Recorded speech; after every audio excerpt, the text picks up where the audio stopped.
Check, check, check. Okay, friends, we are just getting set up here for the big show.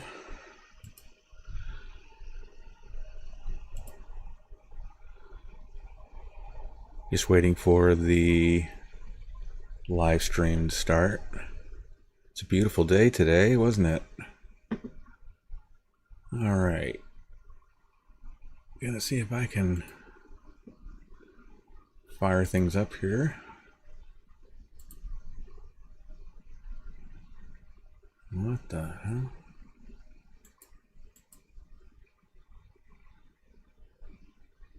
Okay.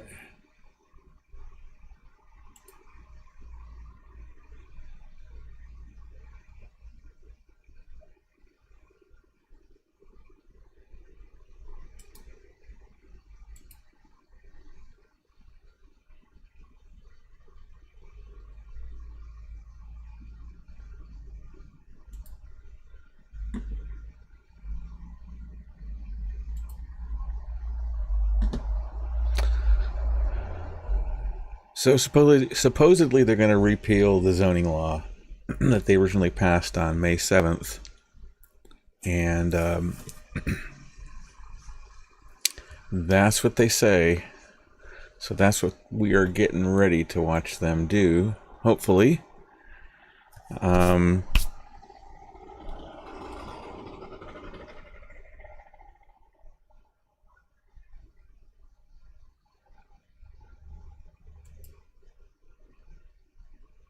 Console back up.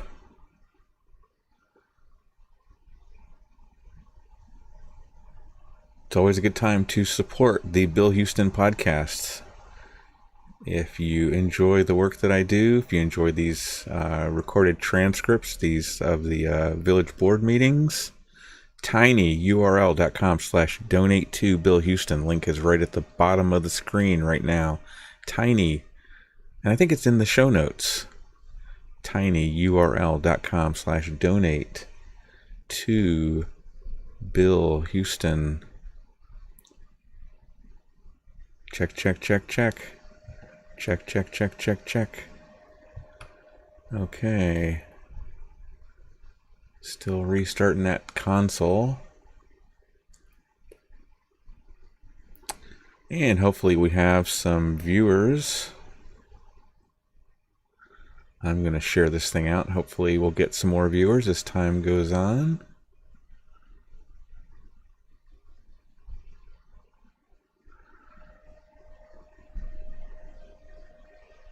Okay, I'm going to be standing by.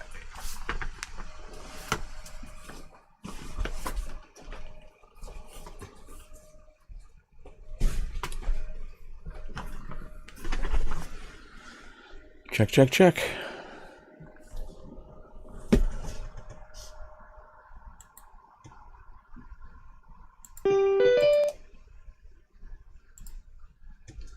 We're just waiting for the meeting to get started.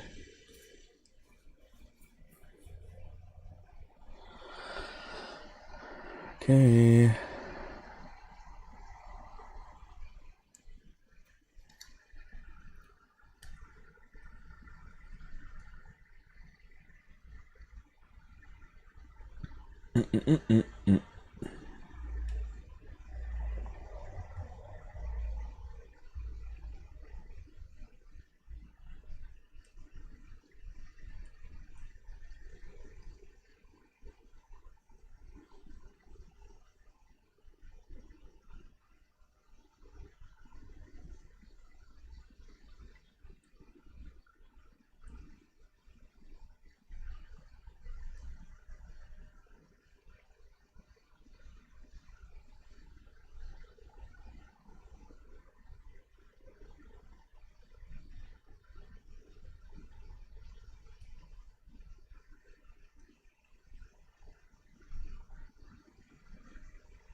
Okay, it's all shared out. We are just waiting for them to start. How many people? Say hi in the chat and hit the like button if you are watching online. It looks like that we don't have any watchers online except maybe me. I don't know.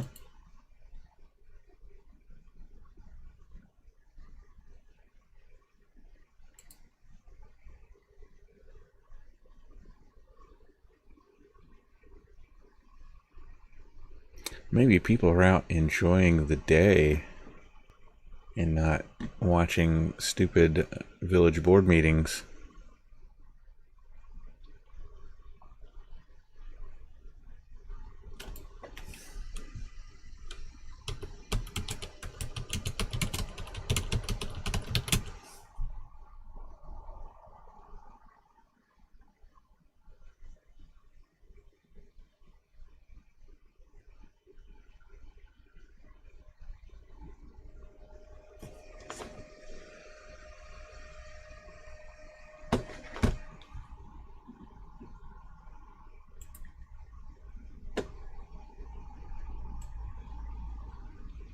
Oh,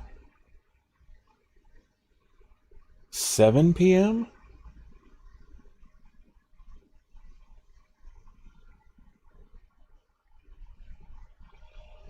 Okay, we got some time to kill, friends. I didn't see that. I thought they was going to start at 6 p.m. So, okay, I'm going to do something a little different.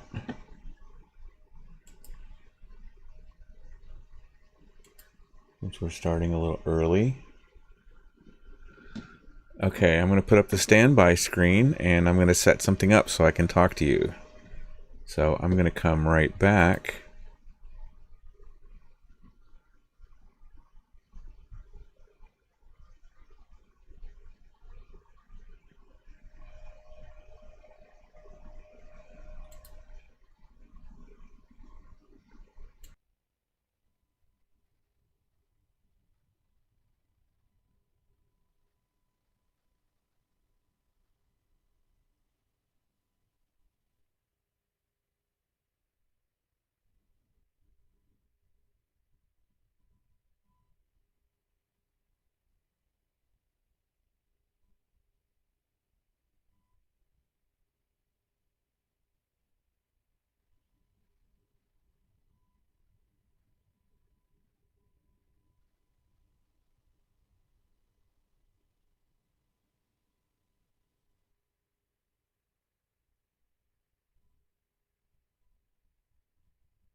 Okay, friends, thanks for standing by. I am still trying to get my computer stabilized for running this thing.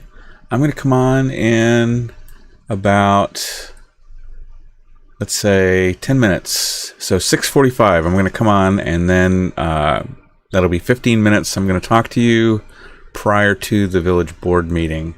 So give me about 10 minutes. I'm going to come on, and we're going to talk about some stuff. Okay. Talk to you in a few.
Okay, hi there, friends. It's Bill Huston. This is the Bill Huston podcast. We are getting ready to watch the Village of Endicott, their regular board meeting, village board meeting tonight.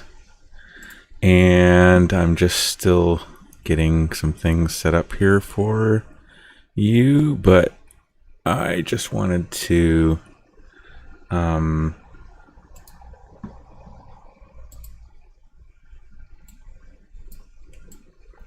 okay, there's my snail mail address in case anybody wants to send me a check or a money order or just some fan mail. There's my PayPal, tinyurl.com/donate to Bill Huston. If you appreciate my work, I work in the public interest. And I do seriously survive on donations and grants. So here's what they're going to do tonight. In 13 minutes, this meeting's going to start. And supposedly they're going to rescind this vote.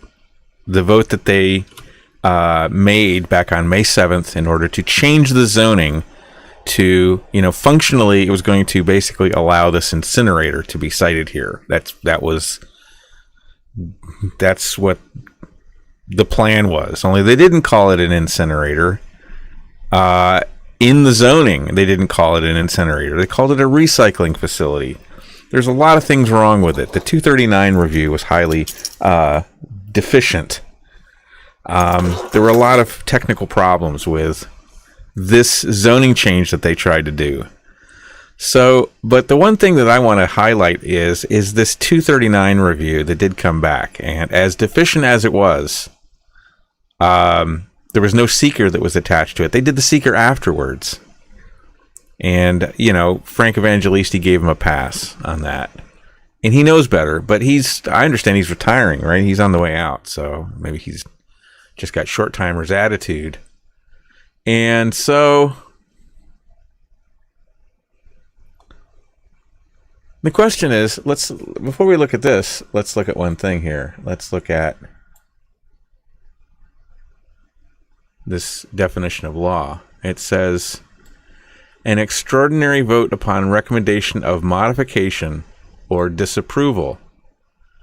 If such a county planning agency or regional planning council recommends modification or disapproval of a proposed action, the referring body shall not act contrary to such a recommendation except by a vote of a majority plus one of all members thereof. Supermajority, okay?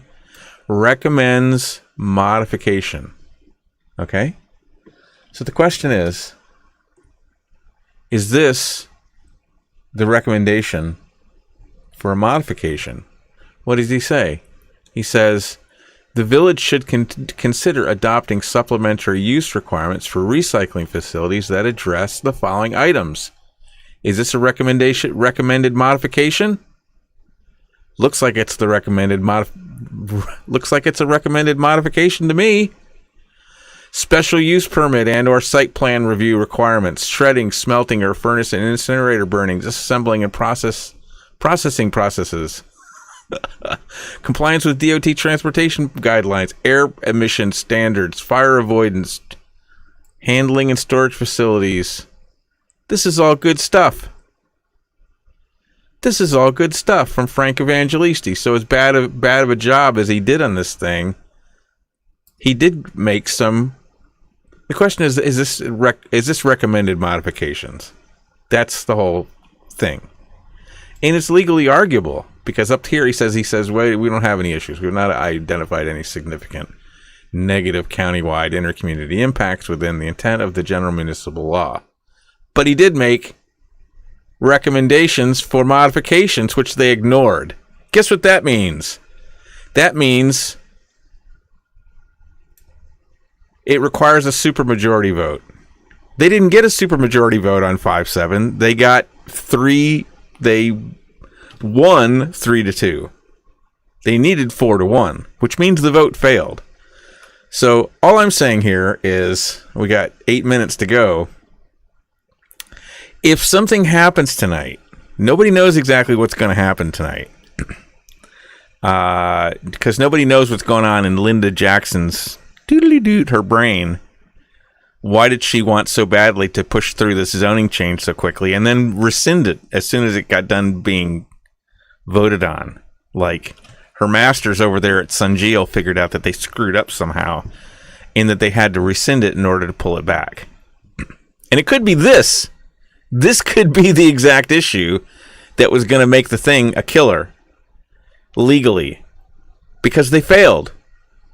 They voted, and they voted it down. Everybody said it passed. All the newspapers said it passed 3-2, but it really failed because the village ignored these recommended modifications from the planning board, from the planning commissioner. Okay, so all I'm saying is, if something happens tonight and they have a problem rescinding this law, all I'm saying is this law isn't valid. It's not valid anyway. And this is the whole reason why they wanted to get the supermajority. They wanted to get this the protest petition signatures, and from what it sounds like, it's not going to meet the threshold, which means it failed. It was a big amount of energy that was basically wasted. And the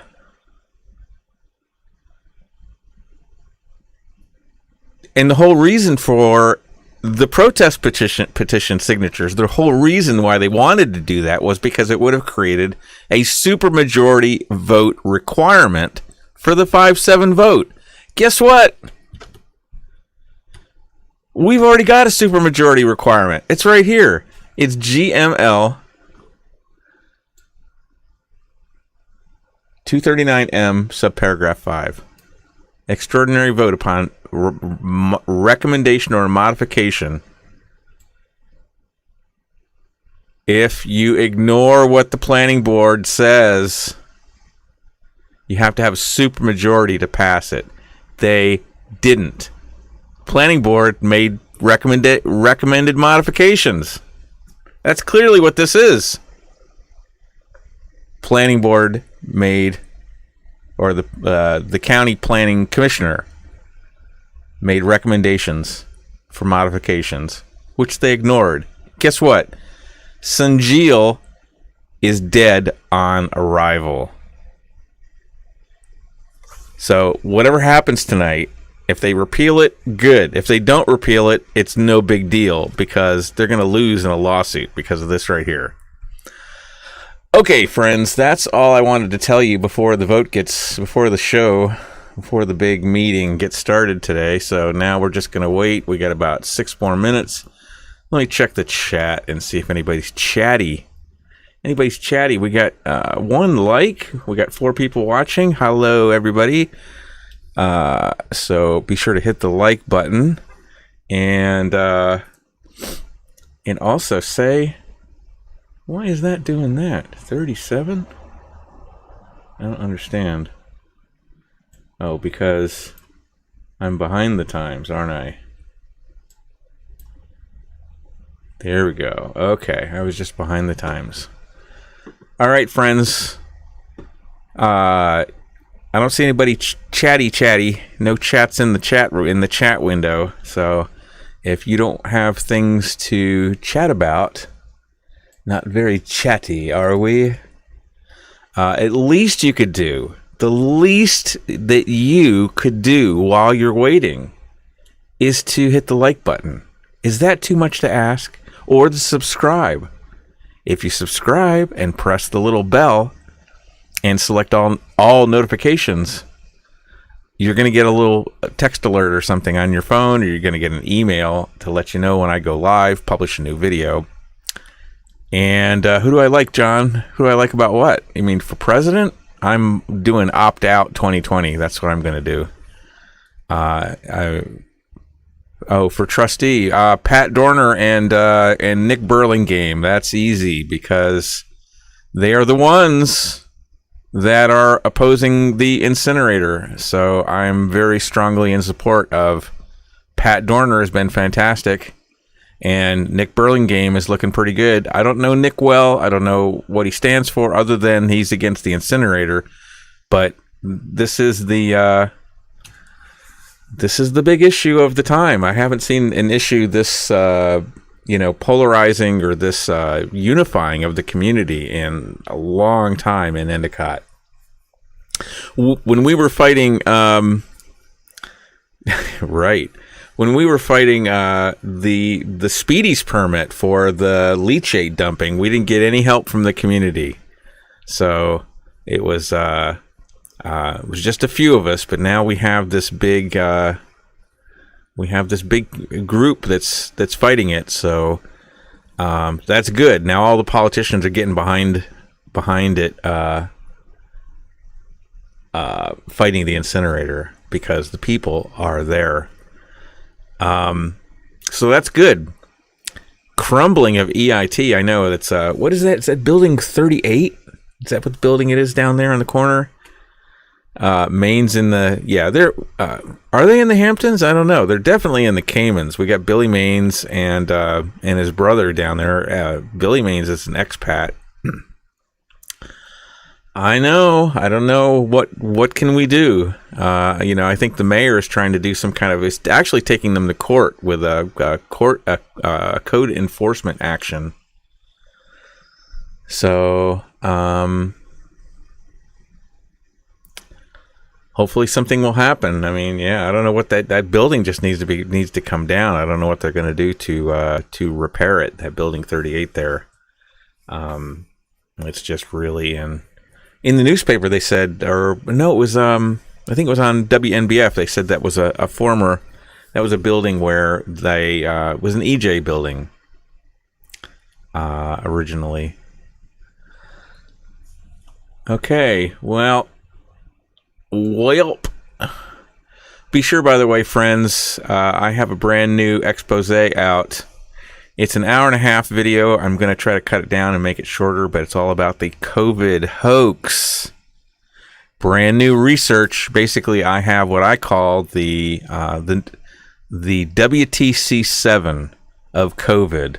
I found an error in the timeline that makes it so that it's impossible that COVID-19 meets the definition of a disease, of an infectious disease. They didn't go through this long process that they have to go through in epidemiology to prove that COVID is a disease. So this is one of the first definitive things that I found that it's really, when you look at this, it's really hard to justify it. It's hard to, you're like, well, you're right there, Bill. So be sure to watch that. It's called Hoax. It's on my channel. Sometimes live streams are dealt with differently from regular shows, so I don't know how it appears on my channel, whether it shows up as a video or as a live stream, but I'm going to be editing that and cutting it down and making it into smaller bite-sized chunks so that people, because an hour and a half is a long commitment for a lot of people, so I'm going to try to shorten it down and make it more digestible, little baby chunks. So they're going to be getting started here with the big meeting here pretty soon. I don't know why they moved it back to 7. I'm pretty sure the normal meeting time was at 6 p.m., which threw me. So that's why the stream started so early today. So just remember, friends, that vote on May 7th failed. The vote failed because they ignored the recommended modifications from the county planning commissioner, Frank Evangelisti. That's the bottom line. And here we go.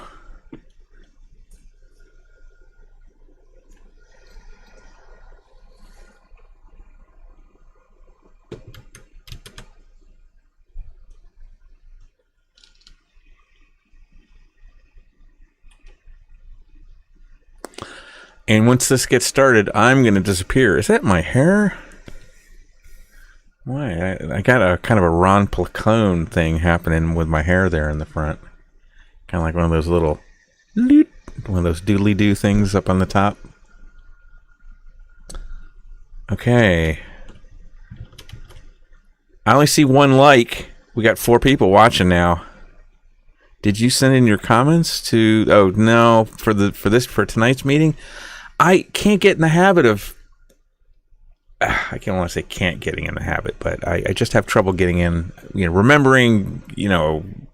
Get the comments in the Friday before. It's so ridiculous. And I complained to the. Here we go. The Committee on Open Government didn't get any help. Robert Freeman would have helped me.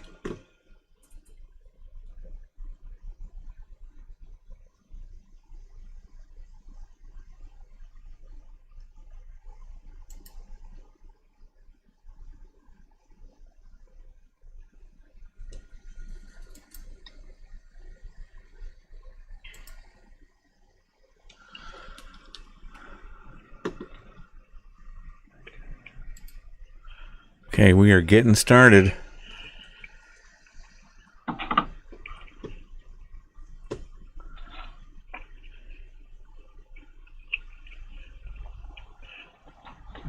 Ted, you on? Yeah, I can hear you. Good evening, Ted. Good evening. Who said that? Me. And I did the first one, Cheryl.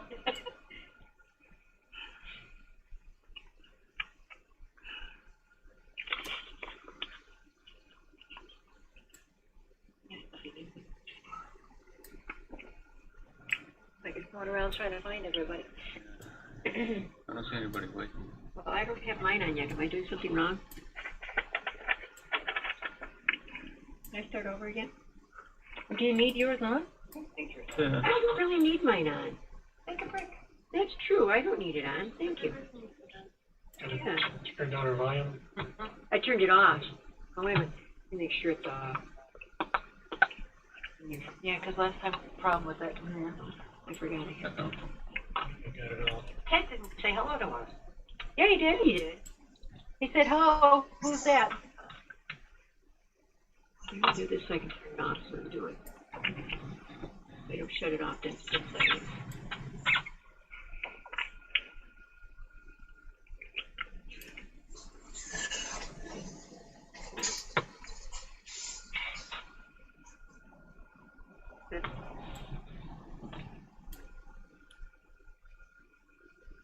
I just muted you, Pat, from here.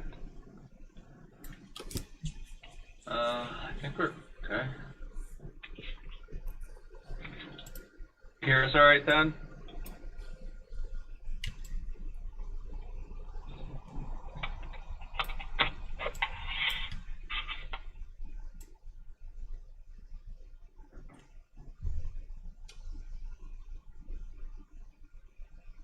Muted himself. Dick was on there.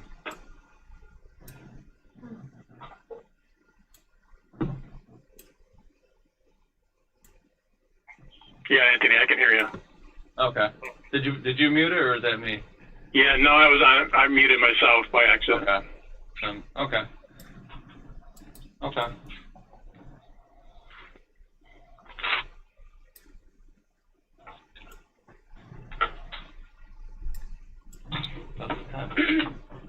It's on mute right now.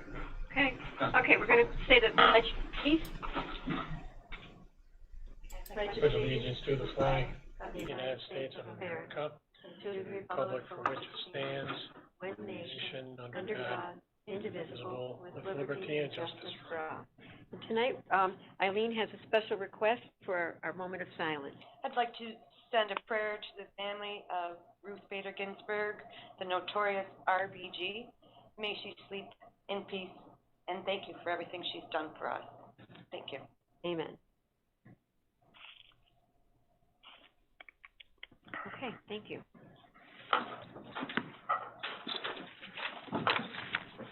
All right, I have a few announcements.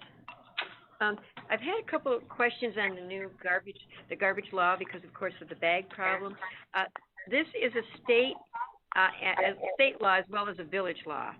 It's been in our code for many years, but we haven't been enforcing it. And the state comptroller can fine us if we don't start enforcing our own laws. But one of our garbage men was stuck by a needle in a bag, and so that's one of the most important reasons why garbage bags must be put in cans. But we're not going to make people have lids at this time. Our summer help passed out flyers to all the residents explaining these codes, and it's on our website. And our street department has been giving out warnings for the past few months, but we have to start actively enforcing this. So if anyone still has questions, please call myself or my secretary. Now, we've been busy with many projects. We've had 2 ribbon cuttings last week. We've got one this week. We have our car charging units we want to go check out behind the corner drugstore. These were paid for by grants that the electric department has gotten for us, and they're going to be taking care of them. We won't have a lot of use right away because there's not too many electric cars in town, but with everything going electric, eventually they might be used. At this time, they're free, and we'll just see what happens in the future. The good part is, while people are getting their cars charged, they can go shop and go to the restaurants in the Union District, and it should help with business up there. Another thing we have is we're having a committee set up for our solar farm at the wastewater plant. We're investigating solar companies for that. We talked to the people from Housing Visions regarding the low-income housing project on Jackson Avenue. There will be 15 units for YWCA women with someone attending to their needs with an office there for them. There'll be 7 apartments for the disabled and 3 for the hearing impaired. Nice. We're starting a community outreach program. One thing we're going to be working on is there's children coming to these apartments, and we have somebody who's willing to work as a volunteer to assimilate these children with the neighborhood kids so that maybe they can all start getting along, kind of work all together. This will be Pat McVannon, and she's also going to, I talked to Nikki Post today from the community center, and we're going to be working with projects with them for the kids. There's also a project for an outreach program in our neighborhoods, our lower income neighborhoods. A lady named Cynthia Taylor has contacted me, and she's been helping these people with shoes and things like that. So we're going to put all our resources together and see if we can't help out our neighborhoods. They all need our help. Let's see. Deputy Mayor Chapman is talking to the Clean Energy Program. Now, I'll let you talk about this later. I'm just going to hit it for now. Okay. Okay. And we're hoping to get enough credits to work up to a grant for $250,000. She talked to Cornell today, but I'll let her talk more about that. We're now making arrangements for our 100th anniversary for the Arch. It was this month, but we can't have our celebration until October 8th. But we're going to ask our historian, Suzanne Meredith, to give us a little history. During that time, we'll have a press conference. The dead ash trees at Huron are now coming down. Our street department brought in a demonstration to show us the destruction of the ash borer that's killing these trees. The village has had to cut down many of the trees as well. It's sad, but they had to go. They were spreading. We're working to choose our consultants for the Greater Binghamton Fund for our revitalization of Washington Avenue. We're finally starting to work on that, so that's going to be very exciting. Now, as far as our meetings go, I wanted to compromise on the hearing of visitors. I still want to get all our business taken care of, but right after we do our business with our bills, then we'll have our hearing of visitors. So we moved it up quite a bit. We thought that way was a fair compromise, and that way everybody doesn't have to stay on, hopefully for 4 hours and wait to talk, because that was way too long. Our Republican chairman has explained why we must have requests to speak at the hearing of visitors put into writing for Zoom meetings. It makes it much more efficient when going through Zoom screens. But luckily, we've had 8 people who have written in today, so we're going to have 8 people for our hearing of visitors tonight. And we have to have meeting procedures to keep our meetings regulated. People can't just pick and choose the rules they want. So with so many people on Zoom, we want to be more efficient. I'm hoping that once we can open up the boardroom, we can go back to a little bit more laid-back way of doing things. I would prefer that, but on Zoom, it's just way too confusing. That's all my announcements for tonight, but the first thing I would like to do is discuss the meeting procedures. Does anybody have anything they would like to say about those? We've held them over, but I wanted to know I've changed a lot as our lawyer has asked me to expand upon a couple things.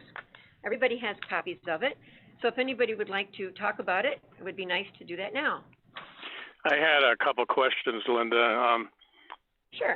Bob McCurdick, our lawyer, sent us an email maybe a week ago And he had 6 suggestions for changes from the ones that you brought forward at the last meeting. And I just wondered, did those get put into these rules? Yes, they did, and then I sent it back to Bob. Yes, I did put them all in there.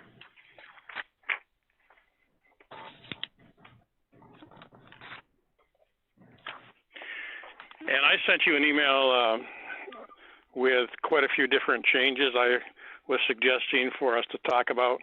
And Okay. Would you like we to started to go them through. one We started to go down through them at the last meeting, but then you stopped us, and I think you wanted us to do that for tonight. Maybe is that what you want to do? Yes, I thought that perhaps this way, no. I thought this way, what we would do is, you will just talk about the changes you want to make. We're not going to read each and everything, so that we don't want to hold up our visitors, Ted. The longer you and I talk about this, the longer we're holding them up. But if you want to talk about your changes one by one, that would make it more expedient. Yeah, we can do that. How will the public get to know when we come up with the final rules, the wording on the rules? How will the public know what they are?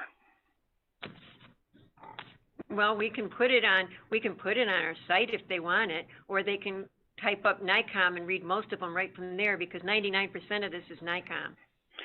As I mentioned at the last meeting, the NICOM is not a government agency. They just provide suggestions on these various rules for running meetings. So yeah, that's in a NICOM handbook, and these ones that you wrote up, you used that as a template, I think, and looked at some of the things they said. But these ones you typed up are drastically different. You would never recognize them as what's in that manual. So if they went there to look at those, they would not see what we're looking at here tonight. Well, then we can put it on our website. That won't hurt.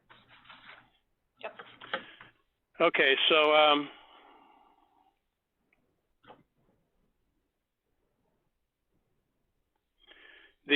under special meetings, you have a section of definitions. Under special meetings, you had under there last time, they can be called by the mayor or any trustee upon notice. But the law says it's the mayor or any 2 trustees. And Bob had me change that. That was one of Bob's changes. Okay, so do you? Well, let me ask you this. I could save some time. Are you going to bring these up as far as voting on these tonight? I'd like to. If everybody's in agreement, I will. If they're not if you're going to hold it over, then we'll hold it over. It's whichever you do. Well, let's save a lot of time. I'll just hold this over because there are a lot of. If you made all the changes that Bob suggested you make, this is a whole new document then tonight. And it's in your packet. Janice made the whole new, brand new one up with all of Bob's changes, and that's the one that's in your packet, the brand new one with Bob's and that is a new you do agree that's a new document from the last meeting? I offered you the opportunity to hold it over, because it is a new document, yes. Okay, so I'll just hold it over now, and then we can go through these one at a time next time. And Mr. Bates, would you please put it on for old business next week, and we will vote on it, because next meeting, or do you want to have a special meeting? What does everybody want to do? No, next meeting, but is that okay? Why don't he just get with you tomorrow and the next day to go over it, so we're not wasting people's time on Zoom? Yes, that's an excellent idea, because I'm sure these people really don't care to hear every little nitpicky thing we do. So who would be getting together tomorrow to look at these? You will call me. You will call me, and we can get together. Okay, I sent you that email. That's the starting point that we can talk about. Yes.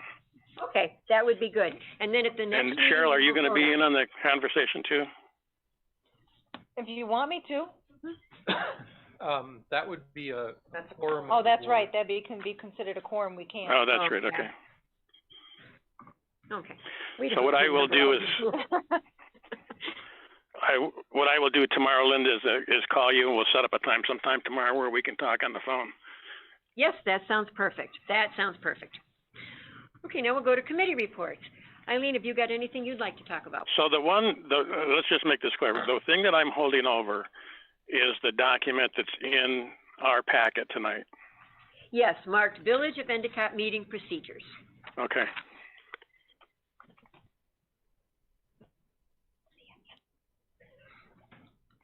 That's all I had. I just wanted to check on that. Okay, I continue to attend the, music at the visitor center. It's really nice to be outside and relax for a little bit. I really haven't had any, interactions with any of the departments in the last 2 weeks, so, other than being present at the visitor center. That's all I got. Okay. Pat, have you got anything you'd like to report on? I just, had a meeting with Anthony this week, reviewing the maps for the, protest petition activity, maps, properties, et cetera, to understand how that Delta report came together, so, other than that. Okay, Cheryl, what would you like to? Okay, I'll try to be brief. We've got a lot going on, been doing. One of the things we've been working on is is again, the, bottle bill. We have a meeting this Thursday with towns and villages at the Endicott Visitor Center at 7 o'clock. We have, 15, attendees so far. I should get the final count tomorrow. For that, we're having Deb Smith from the Broome County Solid Waste Management come. She's going to be speaking regarding the Container Act, which is AKA the bottle bill, the expansion of that, and also other areas that she's working on to reduce some of our recycling. Glass is one of the big, huge ones because that's the most weight, and the other one is some cardboard. So she'll be talking about that. Continuing working on the bottle bill in the glass recycling facility. I've been in contact with Suffolk County legislator. She's also anticipating, hopefully, this bottle bill. We have downstate and Long Island. We just need more upstate people to be on board. So they're anticipating that it will pass. So they're also looking at, I was talking with her, but I obviously must have done a lot more research than her because I have a lot of information. So I've been meeting and talking with her and sharing ideas and things that we've both learned regarding the glass recycling facility that they also want to put down there, because this is going to be huge. The wine and liquor bottles, when they do get deposited, it's going to increase the redemption center's flow. So obviously they're going to need to hire more help as well. And also with the glass recycling facility, there's 2 components to that. There's one where they actually can take in a lot of this material, and they'll whether it be wine bottles or liquor bottles, they'll have contracts with companies that will refurbish them and reuse them in their distillery and winemaking. And then the other one is ones that may be lesser quality or cracked or chipped or whatever, it can't be reused. They grind up. You'll be amazed at how much glass is used in a lot of different products. Glass tiles, concrete, you name it, it's everywhere. And there's a huge demand for ground up glass. The problem is that there's a huge demand for it, but the supply isn't there. So this will also give them more supply. It's sad that they have to waste all of their energy and money to make glass just to grind it up. So this way, it will take out a lot of that extra step, because we already have, obviously we know that we have tons of glass. That's about 40% of our weight in our garbage in our recycling. And even if we can save 20% cost, well, you figure we had, I'll just take that one bill that we had for recycling. I think it was June's bill. It was $40,000. If you could save 20% of that $40,000, that'd be huge for the village, because it's not down soon when Taylor garbage comes in. This is a huge,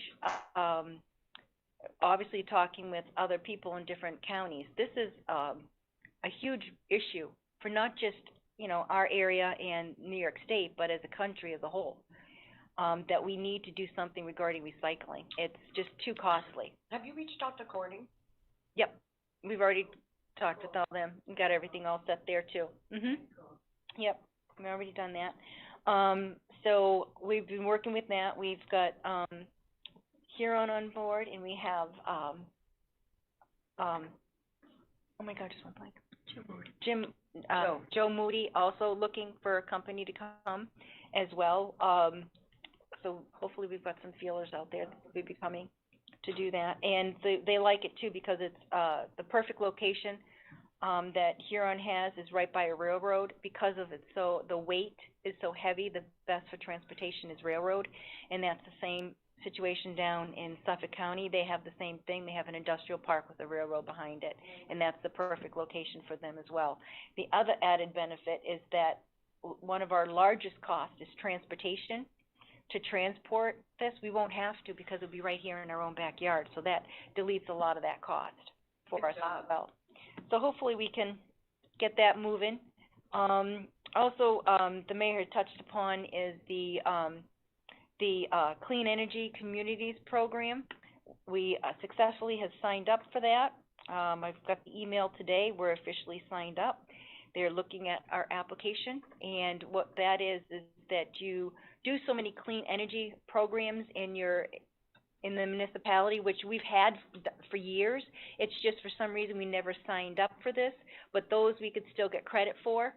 And I guess it's if you ever got all of the ones that you can absolutely get, you can get up to $250,000. But the first stages obviously is around anywhere between $5,000 and $25,000. It all depends on how many projects you had. And talking with Terry today, explaining some of the projects that I had know about off the top of my head, but there is more out there, is that we might even be able to jump to level 2 because we have so many of them that we've done in the past, and also getting together with the fire, police, and court, and library, and the water departments, because they also have done some as well. So we can. There's a lot of departments that are implementing. Yes. So that's why I said that if we have enough, we can jump up there. So we could probably get about right off the bat close to $25,000 for us. Any way that we can get money, we're looking into that and researching it and doing that. Again, I have another webinar on Thursday regarding the solar. Still working on that and learning as much as I can regarding the solar farms and solar energy. We have a webinar again with, oh my God, the webinar tomorrow, I'm just a blank. Again, on the reuse and We got like 6 of them. I know, we have webinars at least once or twice a week, on different things. 3 this week. So I think about Brownsfields, the grants for Brownsfields as well, to learn more to apply for those as well, because a lot of them have like 1 and 2 parts. We've took one about designating what is a brownfield. Now this one is also what grants are out there and how to implement them and how to get them. So that's the reason why we do.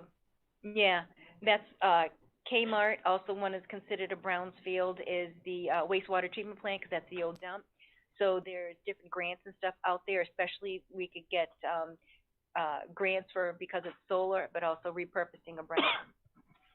That's the other reason why there's so many webinars is because each of them have different sections to each one that we're learning about.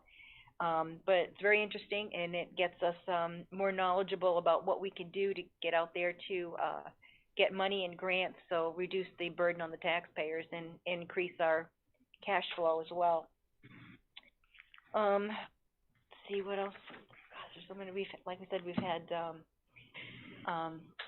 the ribbon cuttings that we've been doing With the town of Union. Yeah, with the town of Union. We've just been a big partner. Yeah, we've just been doing so much that I just think of it as part of my job. So we've been very, very busy. Again, also working with code. We've had some issues with some properties. Absentee landlords, and unfortunately it's starting to get worse, so we were working and meeting with code today regarding that, and tightening up our inspectors when it comes times to closing out cases and getting and moving on the violations and that. So we're working on that as well. We still are waiting to hear from from the judge, we would like to try to get another code day, for the court. So we're still working on that. Let's see, I guess, so that's about it for now. I won't take up too much time, just we got a lot going on, we've been very busy. Yes. Okay, thank you. Ted, what would you like to report on? Can you hear me okay? Yes. Okay, yeah. On the petitions report, which has been going on and it's been going back and forth between the company and the village for a while, which I was a part of that. And I guess we finally, talking to Anthony, he's been keeping me up to date the last couple weeks on it. And I think we finally got to the point where I haven't actually talked to Bob. I know he's on here tonight, but through Anthony says that I think Bob is fairly satisfied with the accuracy of this report. Bob can speak to that if he wanted to, but the other thing was that we had this meeting that we're calling the RFP meeting. We put out an RFP, or actually it's called an RFQ, for an architect. The village won $12 million 5 years ago to redo the entire Washington Avenue and to redo the parking lot behind the M&T Bank and the alley behind the M&T Bank, that whole block there from Broadway to North Street. And the village, I think the grant, we get $3.5 million for that project, and we have to put up $2.5 million for the project. The third part of the project is what they call gateways. There's 3 gateways they call for the village. One is at Main Street and Washington Avenue. One is at Washington Avenue and North Street, and one is at Monroe and McKinley. And those are places where they're kind of a gateway to get into downtown. And so there's some money set aside for doing something at those 3 places. Signages or what we haven't talked about. But anyway, we put out an RFQ to get architect firms to come and design various things, find what our input is, and then design various ideas of how to rehabilitate those areas. And we had 14 applications, so we've met, and this week there's a committee, and we are going through those 14 applications and scoring them. We're going to whittle it down to maybe 3 or 4 or 5 that look like the best. Then the whole board or the committee will interview those companies, and from that we would end up picking a company to be the architect. So that's in the works. And then the third thing was we had quite a few topics at the last meeting, and to carry forward to this meeting. But on my agenda, under new business, old business, unfinished business, it's pretty empty. So is this what's on the agenda? Is this all that we're doing? Yes. Yeah, nobody had anything to add to it all week. Well, at the last meeting, we talked about bringing up this thing about in-person meetings and the hearing of visitors issue, having 2 instead of 1. I think you had a vote on that. But if you want to put it on the agenda, just let Janice know, Ted. Just call her up and tell her to put it on the agenda for any meeting. You know, anytime you have a subtopic for the meeting, you have to tell Janice to put it on the agenda. Are you saying that we can't bring anything up at the meeting unless it gets on the agenda ahead of time? Well, I don't know. I mean, you don't know? What are the legalities of that? I don't want to be quoting if I'm not sure. So again, in other words, you're saying everything that gets brought up at tonight's meeting. Bob's going to talk. We're letting Bob answer the question because I don't have the exact answer. So this isn't governed by state law. This is governed by local procedures. So the problem is we don't have any local procedures in place right now to dictate this. I think the way we have our agenda set up is that when there's board member comments or committee reports, board members can bring up things they've been working on and new issues. But the idea is if you know you have something to say and you have a topic that you want to have discussed, I think you're encouraged to bring that or to put that on the agenda ahead of time so that it's more of an orderly process at the meeting. So we don't quite have a rule right now that says you can't bring something up at the meeting. I think our agenda, the fact that it has board member comments at the end lends itself to allow board members to bring up topics. But quite honestly, Ted, this is one reason why I think we need to get some procedures in place so that we can have an answer to some of these questions, because right now it's just ambiguous at best. So right now there is no. So, most of the municipalities I represent don't have very strict rules for their meeting procedures, and if a trustee wants to bring something up, that can typically be done for most of the municipalities I represent. The mayor is saying, I think she's accurately saying that, with the Zoom meetings, it can get a little unwieldy sometimes trying to run these meetings, so she's trying to put some kind of order in place. So I guess summarizing from what you just said is there is no rule against bringing up issues at tonight's meeting since we have no rules. Yeah, I mean, we don't have a rule against it, if that's what you're asking.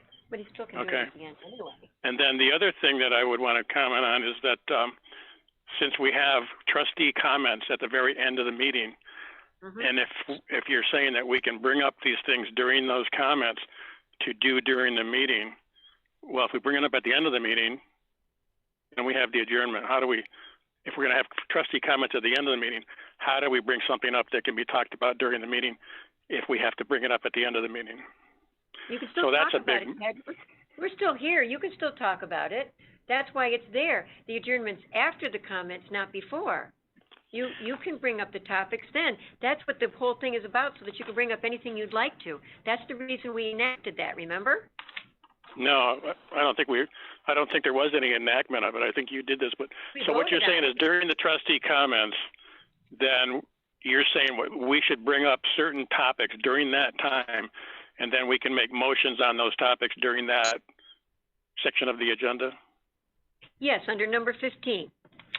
Yes. And so we can make, so that's what you're saying, new topics. Yeah. Now, what would we put under unfinished business then, or new business? Well, if everything's going to go under trust. I just asked Mr. Bates to write it in for our next meeting, so it's just like I called Janice. I asked him for next meeting under old business to write in our meeting agenda, our meeting procedures, because we held it over. So I specifically said, we're holding it over, and I asked him, would you put it on for old business for our next meeting? For our next agenda, we'll have it under old business, because I just asked him to put it there. If I came in tomorrow and found out I wanted to do something that was new business, I would call up Janice and I would say, for our next village meeting under new business, would you please ask this? Or if Eileen found something, or if Pat or somebody like that, say, hey, I'm going to talk about this at our next meeting. You'd call up Janice and say, please see to it that this is on the agenda. And she would do that. So that's all interesting, but I did not forget my first question, which you did not answer. During the trustee comments, are you saying that we will then bring up motions that we will then discuss and vote on during that time? If you'd like to, we can, sure. Under number 15, yes, you can, yeah. So what you're saying is the only way to get something under unfinished business or new business is to call in. Bob. I'm not disagreeing with what the mayor just said.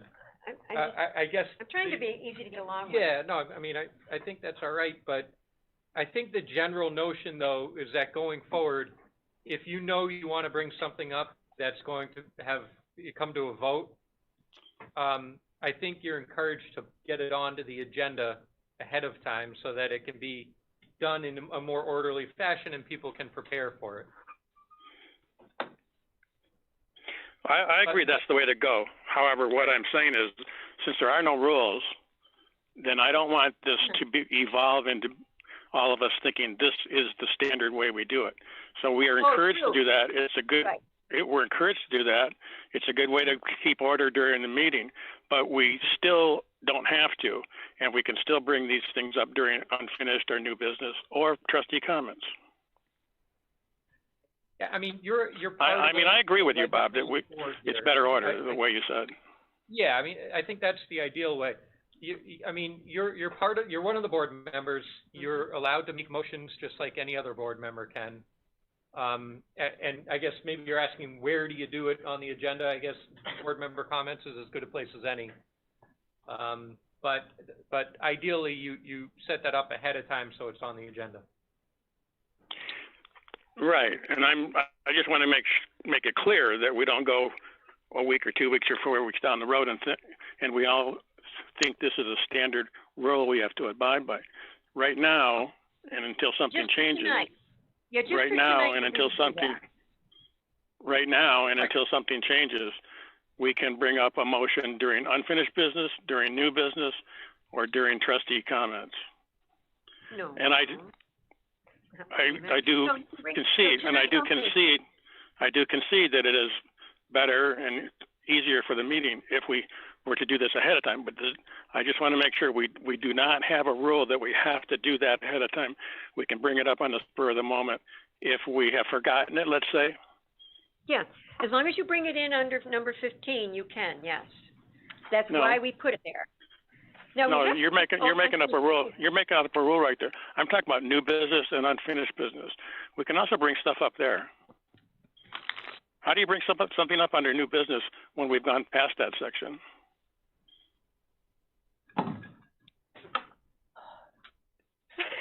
It's up to you. Well, I mean, He answered you, Ted. It comes down to how do you want to run your meetings? I mean, if you want to bring something up under new business, I think the way to do it is to get it on the agenda. If you haven't gotten it on the agenda, under the rules we've set up here that haven't been approved yet, is that you can add something to the agenda. I think we have it there by majority vote, right? Yes. So that's the rule we're working toward here. Okay, but but I'm talking about now. Until we get those rules in place, now there are no rules. Answered you, Ted. Yeah. I mean, we can talk about where we want to bring that up. I think it could be under board member comments. I mean, yeah, I guess theoretically under new business, if you want to bring up new business. I think we're getting caught up a little bit too much on the technicalities, and we're getting. Well, we are, Bob, because she's trying to. We are, Bob, because she's trying to shut us down, me down, Pat down, the public down, to not being able to bring up or talk about anything. We've got all these rules that everyone has to jump through the hoops, and now it's evolving to where Pat and I guess all the trustees have to jump through these hoops, and these have not been agreed to. Well, that's why we wanted to agree to them. We've been working on this for a month now. So do you agree that we don't have those rules right now? Oh, we don't have those rules. That's why I was conceding to say I thought we should bring them up under board member comments. That's really not what the board member comments are for, is to vote. But if you would like to, I thought that would be a good time so we could sit and chat and we could vote on them. So do you agree that they can be brought up under new business and unfinished business? I'm not agreeing. Right now, as of now. Why don't we just pick one place? Yeah, there you go. Where they can be brought up and there just agree. All right, if you want to bring up something new, here's where we're going to do it on the agenda. Yeah, that sounds like a good idea. You can talk some Ted. Well, I think that's in our rules that Linda and I are going to be discussing tomorrow. Go ahead, Pat. Hey, Ted. Can you hear me, Ted? Yes. If there's no executive session, the new business and board member comments are piggyback back to back, so you're talking at the same time during the meeting, so I don't really see a problem with that. It's going to be done at the same time of the meeting. Thank you for noticing that. And what we're doing, we're moving the hearing of visitors, to where it is now, number 10 after the bills. Yes. Well, right now there's no rules, so we'll see how it goes, and then we'll hopefully next meeting we'll have these rules in place. Yes. And this is a village board meeting for village business. This is not a forum. This is not a free-for-all. This is where we discuss our business, And that's why we're trying to put in meeting procedures. I haven't asked to have it as strict as the Broome County Legislature with absolutely no hearing of visitors. I'd love to have hearing of visitors, and to tell you the truth, I miss so much having people in the boardroom. I like chatting face to face, but these Zoom meetings are getting out of hand because there's so many people. And it would just make it nicer if we Well, could just tonight we have have 8 both. people. Tonight we have 8 people, and last week we had 4 or 5. I And don't know that's if that's good. out of order. But that's I don't- good. I'm glad. I don't know if that's I out of think control. That's wonderful. No, I think that's fine to have 8 people. That way we know who's going to speak, we know when they're going to speak, we know how long it's going to take. I think it's great. It's great. I'd rather see people in person, but we can't do that right now with this COVID. I just can't take the chance. So why don't we go on with our committee reports? How does that sound? It's on the upspeak too. My committee report is over. All right. Bob, have you got anything you'd like to add? No, I don't, thank you. How about you, Anthony? No, I'll just keep it short. I spent a lot of time since the last meeting working, finalizing that petition report. Bob and I had a few meetings to finalize that on our end.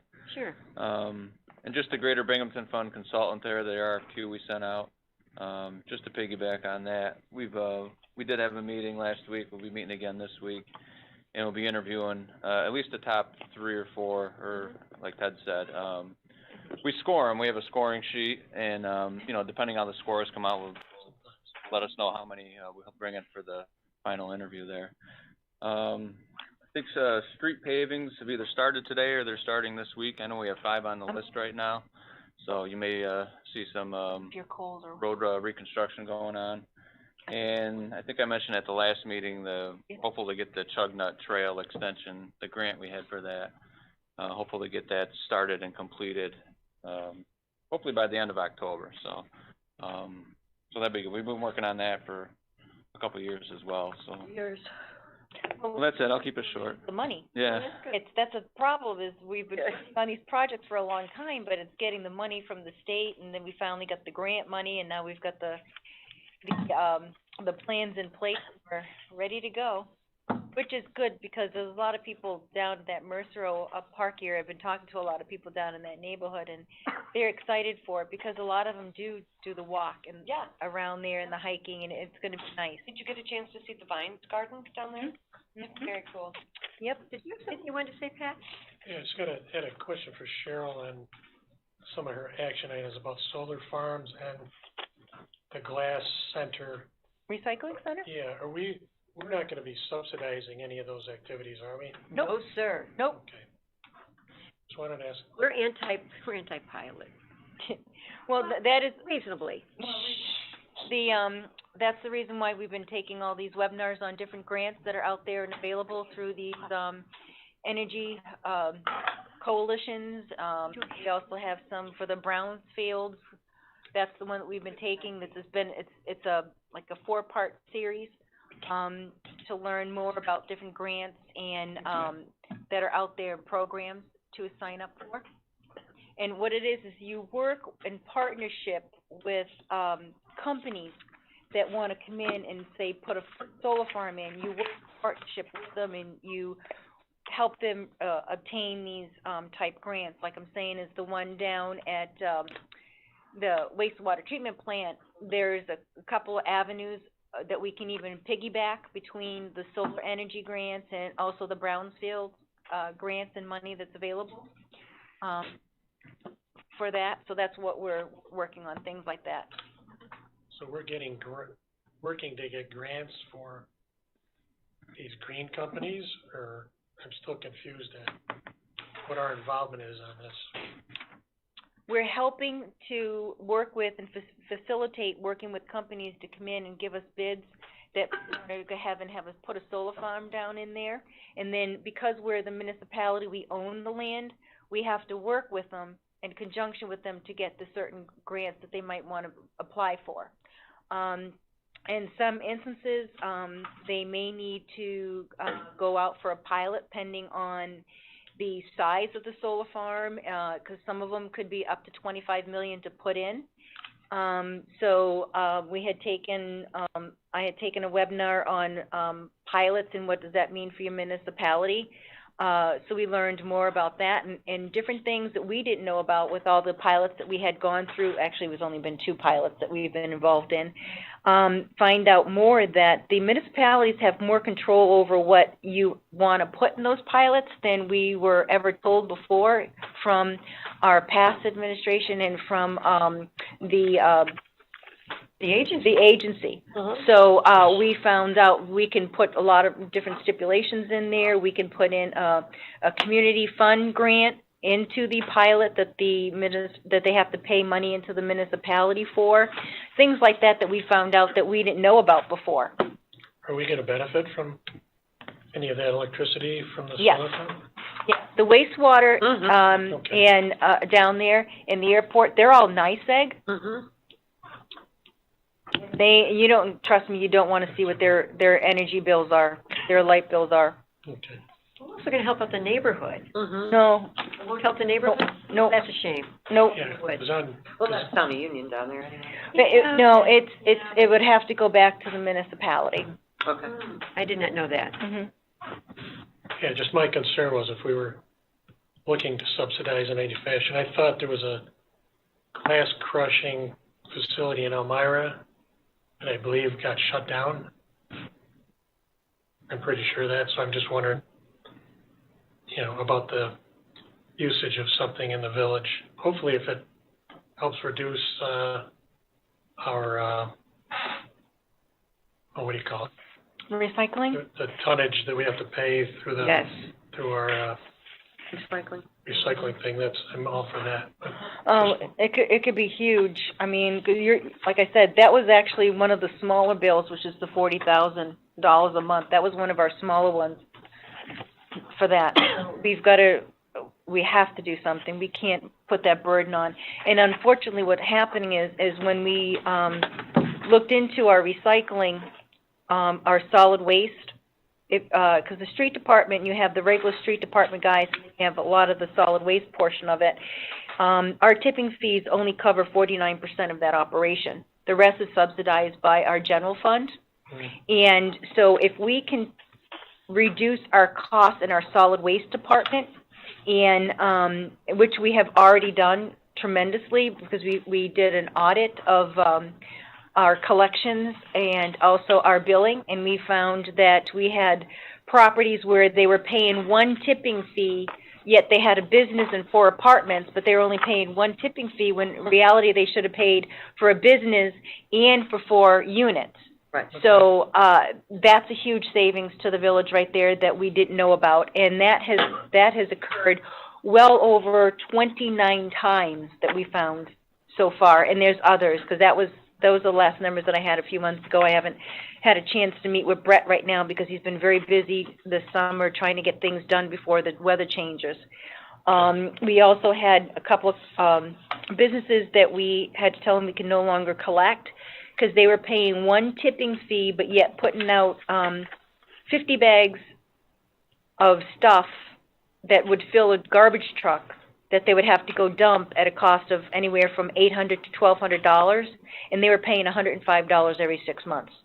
That's no savings to the village at all. And plus, they were only paying for 1 pickup a week, and they were getting picked up twice. And they would have 50 bags of garbage twice a week. So these are the things that we're doing in our auditing that we're finding, and that has saved the village a tremendous amount of money. I think Brett has estimated close to $150,000 so far. So that's money that we're not taking out of the general fund, and we can have that money going towards. If you ever looked at that $150,000, that's almost over 1.5% of a tax rate on someone's taxes. And we're not even done yet. We just scratched the surface of the things that we're finding. Once the summer hit, it was kind of hard to finish with the auditing, but once the fall comes, they'll have more time to go back and do that and find more properties, because unfortunately we've found a lot that have multiple units, but yet they're only paying for 1 unit. Mm-hmm. So we still have a lot more to do, and we'll also be working with code with that as well. Okay. Okay. Like You all set? Okay, why don't we move on to approval of minutes? Deputy Mayor, would you like to make I make a motion to approve the minutes from, September 9th, 2020. Yeah. Second that. I guess we should have a roll Roll call. call? Yes, because we don't know if Trustee everybody is. Connectney? Yes. Trustee Dorner? Yes. Trustee Chapman? Yes. Trustee Warner? Yes. Okay, now we have bids from our water department, wastewater, for chemicals. Yeah, it's our wastewater chemicals for the chlorine.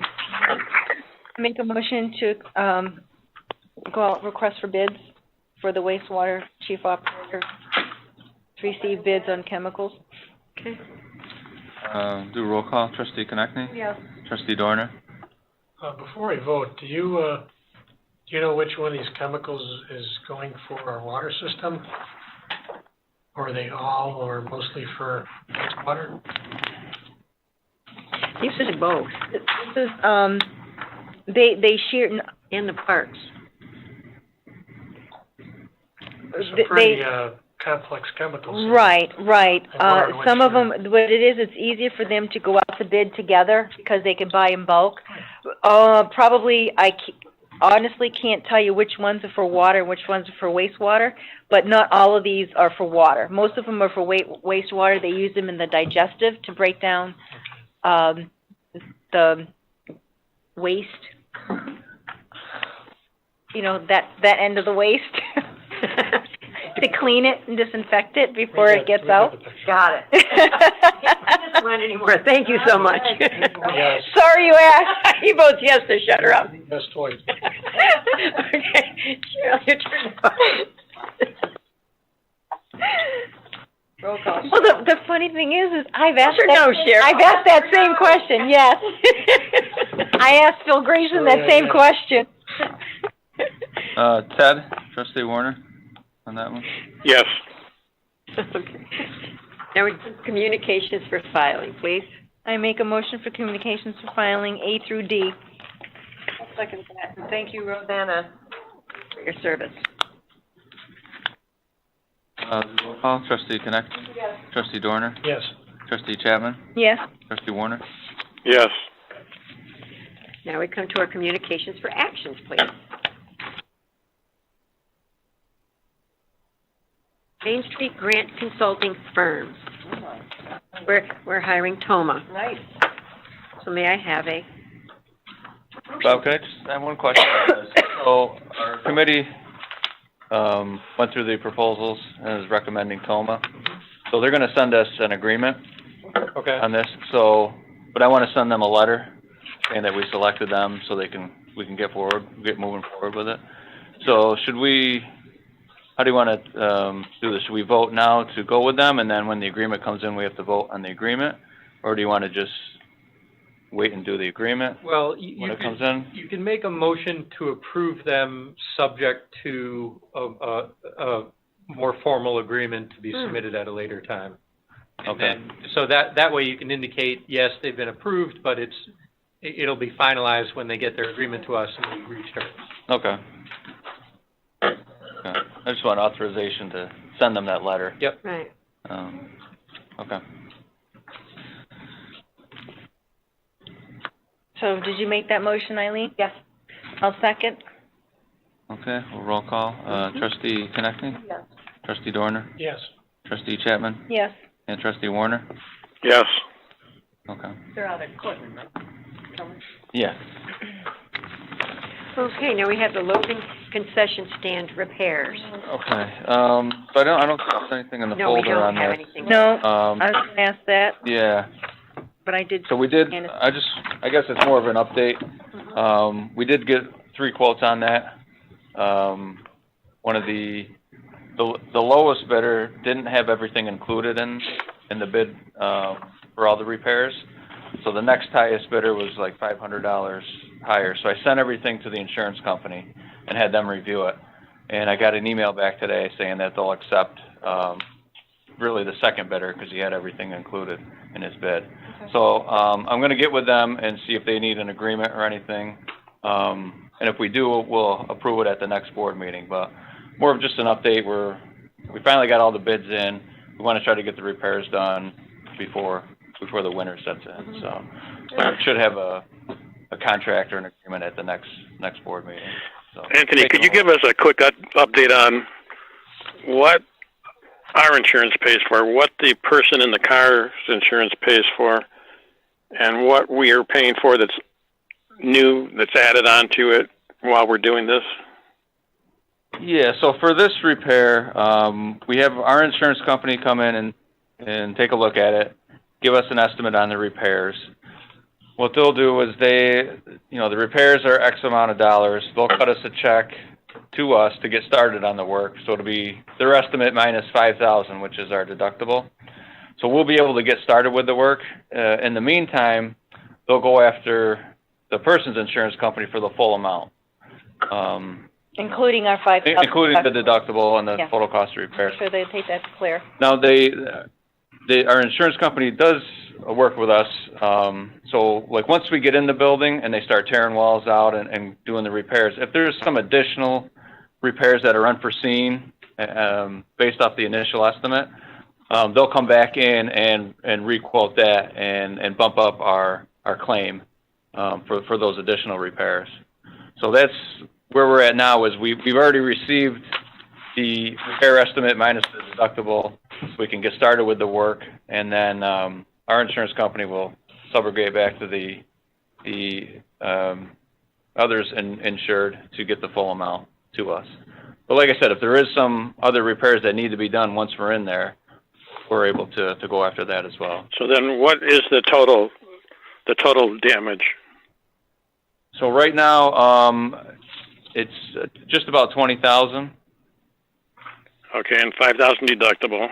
Yeah, so we've received we received about $14,000. So it was like 19 and change minus 5 is 14 and change. So are we still going to do extra things on the project? Yeah, so that part would be up to us. I mean, as we mentioned before, the insurance is not going to obviously replace something that wasn't there. You know, they're not going to. Right. Yeah. So we have talked with the street department. They've come up with a few ideas about putting some kind of concrete barricade in front of the concession stand there, you know, on the curb side, to prevent, you know, if a car rolls down the hill or goes through the stop sign, you know, something strong where it would stop it from running into the building. So that would be on us though, and our street department has said that they're able to do the type of work we're looking for. Some kind of barricade there to prevent that from, hopefully, you know, if there's an accident there again from that type of. Is that the main extra thing that we're going to do? Do you think? Yeah, on that end, yeah, that's the main thing I would see us doing, because we in there was moving, moving the concession stand, but you know the cost. That's a lot. You know, the cost might be prohibitive, but To the fence. you know, if we leave it there, we have to have some additional safety measures installed, I believe. So, in that total cost, is that if we do a cement barrier, or if we don't, the new fence will match the old fence, and it'll go as high as it was before it got hit. Yeah. So the fence and the guardrail would be included in the current estimate. Yeah. Okay. But any additional concrete wall or anything Yeah. like that would be something that we would undertake on our own. Yeah. And Okay. if you look at the balusters that are in front of the courthouse and the police department there, our street department did those. They did a fantastic job. No, I'm fine. I'm fine with them doing the cement block. I'm not worried about that at all. Okay. Okay. Thanks, Anthony. Yeah, sure. So I don't think there's any action at this point, and more of an update. Okay. We're gonna at least start to move forward with I'll it, put no action. but we may have an agreement in the future. Okay. Now we have Cello's Delaware Market. This is for a 239 review. We're only being notified because it borders, it's in the town of Union, but it borders the village. Right, yeah. Yep. I saw it was on Delaware, and I thought, Delaware's not us. But I see, because it borders us. Borders us. Fair enough. Yeah, yeah. Yeah, I don't think there's action we take on this. No, we don't. File it, though. We just Okay, file it. I'm gonna put file underneath it, very good. So, Bob, do we have to vote to file that, because we already did our filings? Yes. We're gonna do a separate vote on it? Probably should have been under, item Filing. number 7 on the agenda. Yeah. So, well, I'll make a motion to file File that. 39 review from Cleo's Delaware Market. Okay, Okay. let me look this for a minute. She had to step out. You need a second? Yes, we need a second, Pat, can you second? And I'll second it. Thank you. Okay. Okay, so I have a motion and a second. Do a roll call vote. Yes. We'll do, Ted, we'll start with you. Trustee Warner? Yes. Trustee Chapman? Yes. Trustee Dorner? Yes. Well, you got your 3, so Yeah, she doesn't we're come in, good that's there. fine. Very good. Now, the next is, Village of Endicott Street permission to sell a 2009 Chevy 3500, Heavy duty. heavy duty with plow to auction. We're gonna send it to the auction. I make a motion to go ahead and, give them permission to bring it to the auction. Why don't we include in that motion, it's a motion to declare it surplus. Oh, and yeah. to authorize the sale at auction. Okay.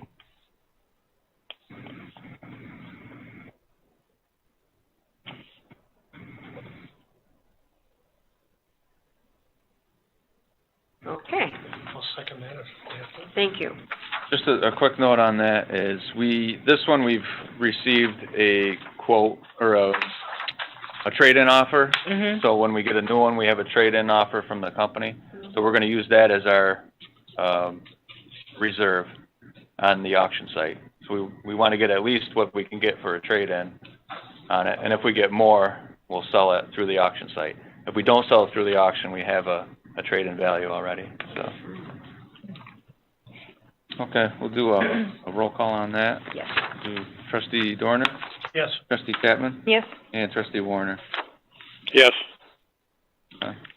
Can I ask a question about, backtrack a second for that market? Yes. Is that at the Ilmington Center? Yes. Oh, it is? Yes. Sorry about that. That's okay. Okay, the next one we have is our airport ground lease agreement. And I know that Trustee Chapman and our lawyer have been going over this for quite a bit. Mm-hmm.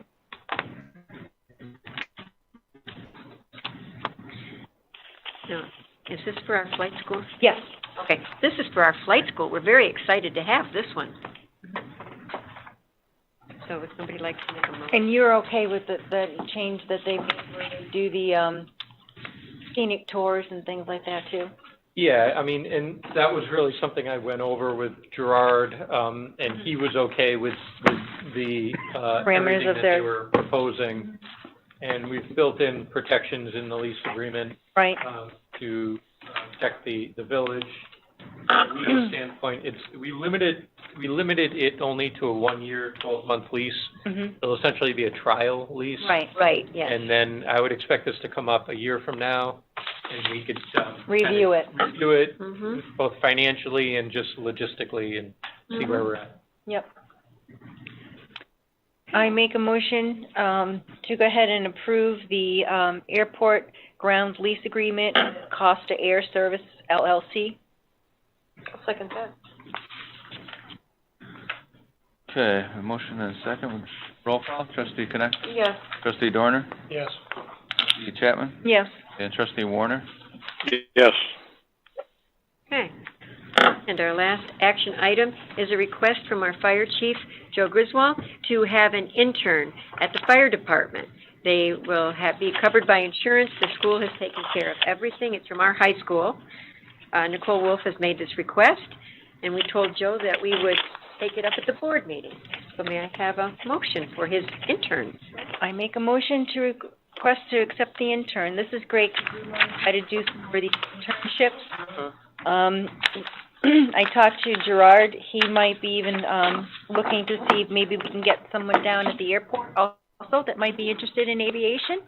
He's Wow. all for that too, so, I told him to get in touch with the school to see if there might be student or students that might be interested in that, especially now that we're going to have the flight school down there. So this is the village partnering up and working with, the school district on these internships. It's gonna be great. I'll second that. Roll call. Trustee Please. Connectney? Yes. Trustee Dorner? Yes. Trustee Chapman? Yes. Trustee Warner? Yes. Now we come to unused part meeting. This is my favorite part. I make a motion to pay the bills. Second. You like spending other people's money, don't you? I'm really good at that. Do a roll call. Trustee Yes, Connectney? roll the dice. Yes. Trustee Dorner? Yes. Trustee Chapman? Yes. Trustee Warner? Well, you're Yes. not like Lynn and I. We're trying to scrimp and save everything we can.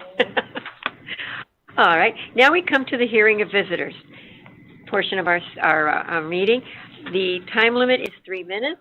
You can talk about the topics that are in our folder that you sent me on your email. I've given the folder to Anthony because he will be in charge of calling you up as he goes through the people and the list we have. Just remember, you're not to get, now I can't remember. No personal attacks. That's it. No personal attacks. But other than that, you can discuss any item that you have written in for. So it's all yours, Mr. Bates. Okay. First, on the list, I have Amanda Smith. So I see an Amanda. Yeah, hi, Is that you? Okay. That's her. Good. I'm here. It's me.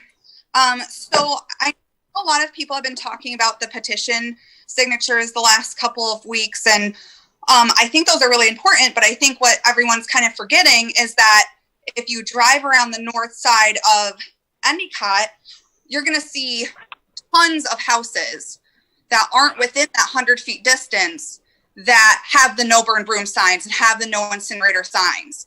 So yes, the signatures are important on the petition, but they're not including tons of other people who are against this project, tons of them. And do our voices not matter in this situation? Because just because we can't sign a petition saying we're within 100 feet of the facility doesn't mean that it's not going to affect us. And our voices matter too. So I feel like, yes, a lot rides on the petition signatures, but when it comes down to it, there's many other people that don't want this. I have some notes here. You're always saying that there are people who support this. Where are they? They don't come to the meetings. They don't speak, other than the people who work for Sungjeel and the few board members and a couple other politicians. We're starting to suspect that these supporters don't exist. So where are they? We want to hear from them. Where are they? You also, Mayor Jackson, were on the radio the other day saying that the residents of Endicott don't want any industry in Endicott, and that is false. I have not heard one person say that about Endicott, and that's just, it's a lie. No one has ever said that. We don't want Sungjeel, but we're not saying we don't want any industry. We want clean, safe industry. And, it's not our responsibility to find new business. It's our responsibility to stand up against politicians who don't have our best interest at heart, who should be looking for clean alternatives to business. It's not our responsibility to bring in that business. It's our responsibility to make sure Sungjeel doesn't come and destroy our village. Lastly, you don't want to hold in-person meetings, and I feel like that's silly. I feel like everyone sees past the whole, it's for our health and safety.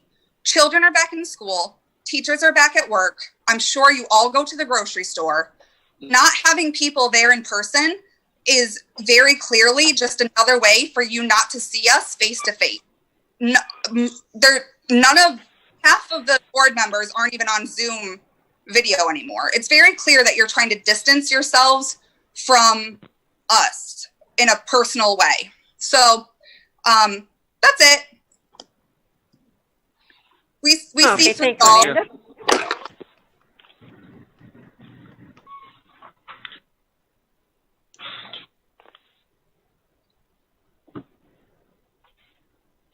That was Amanda.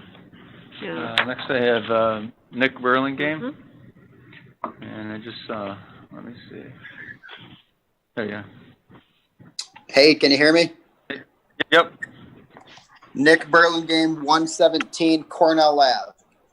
I am concerned that the protest petitions were rushed because of the board's ultimatum at the last meeting. I worry it could leave the village open to liability. I suspect the village has paid plenty in legal fees this year. Secondly, I encourage you all to rescind the local law pertaining to recycling. If in the future a law regarding recycling comes up, we need to add more protections for the health and safety of our residents. Next, I believe the new meeting rules are designed to hinder public participation. I realize that public comment is not required by New York State open meeting laws. However, it is the right thing to do, and our community is screaming to be heard. Sending a request to speak at the village meetings, along with listing the topics in advance, is nothing less than degrading. If these rules pass, it needs to specify that they are only valid while on Zoom, not for in-person meetings. This censorship, dictator, and fear-mongering mentality needs to end now. Endicott deserves better. We deserve better. This administration has a lot of misinformation. They have spread a lot of misinformation and has made Endicott laughable. This unprofessionalism cannot continue. I believe everyone on this call truly wants the best for Endicott. If not, we wouldn't be here right now. And I'm going to leave you with one quote. Freedom of speech is a principal pillar of a free government. When this support is taken away, the constitution of a free society is dissolved, and tyranny is erected on its ruins. Benjamin Franklin, thank you. Thank you, Nick. I think you speak for a lot of people.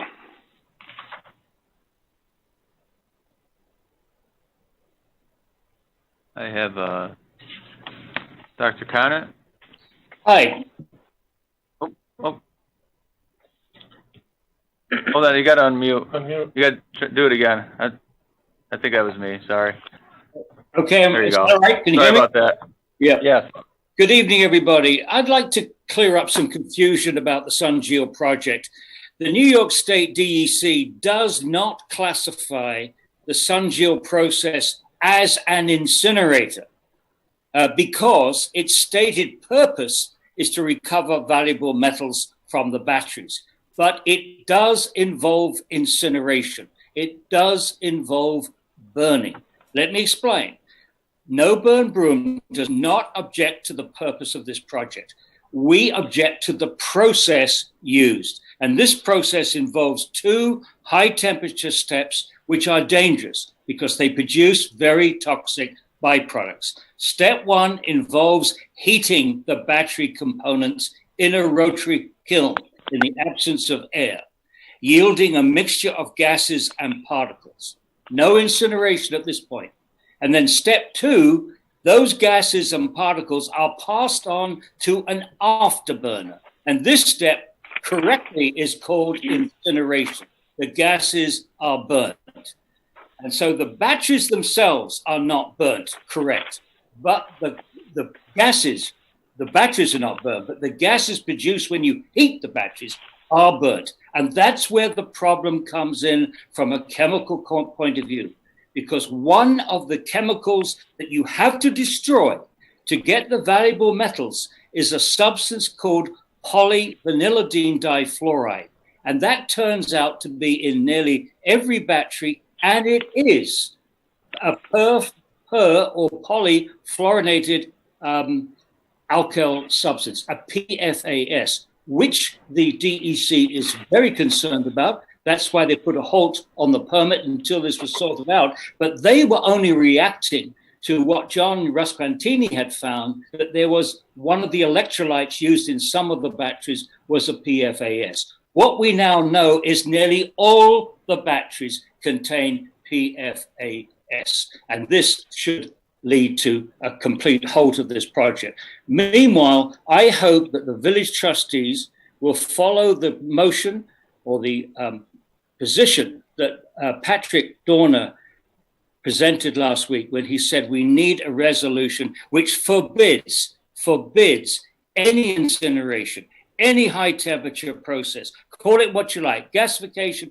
pyrolysis, incineration, any high temperature process, it should not be allowed in Endicott. And I hope that law is you will vote on that as soon as possible, because it will get rid of all this confusion. The mayor is on record as saying she's opposed to incineration. Well, this mayor does involve incineration, and we need to stop it. Thank you. Thank you, Dr. Connick. Who's next? Thank you. So we have Peter Burnett.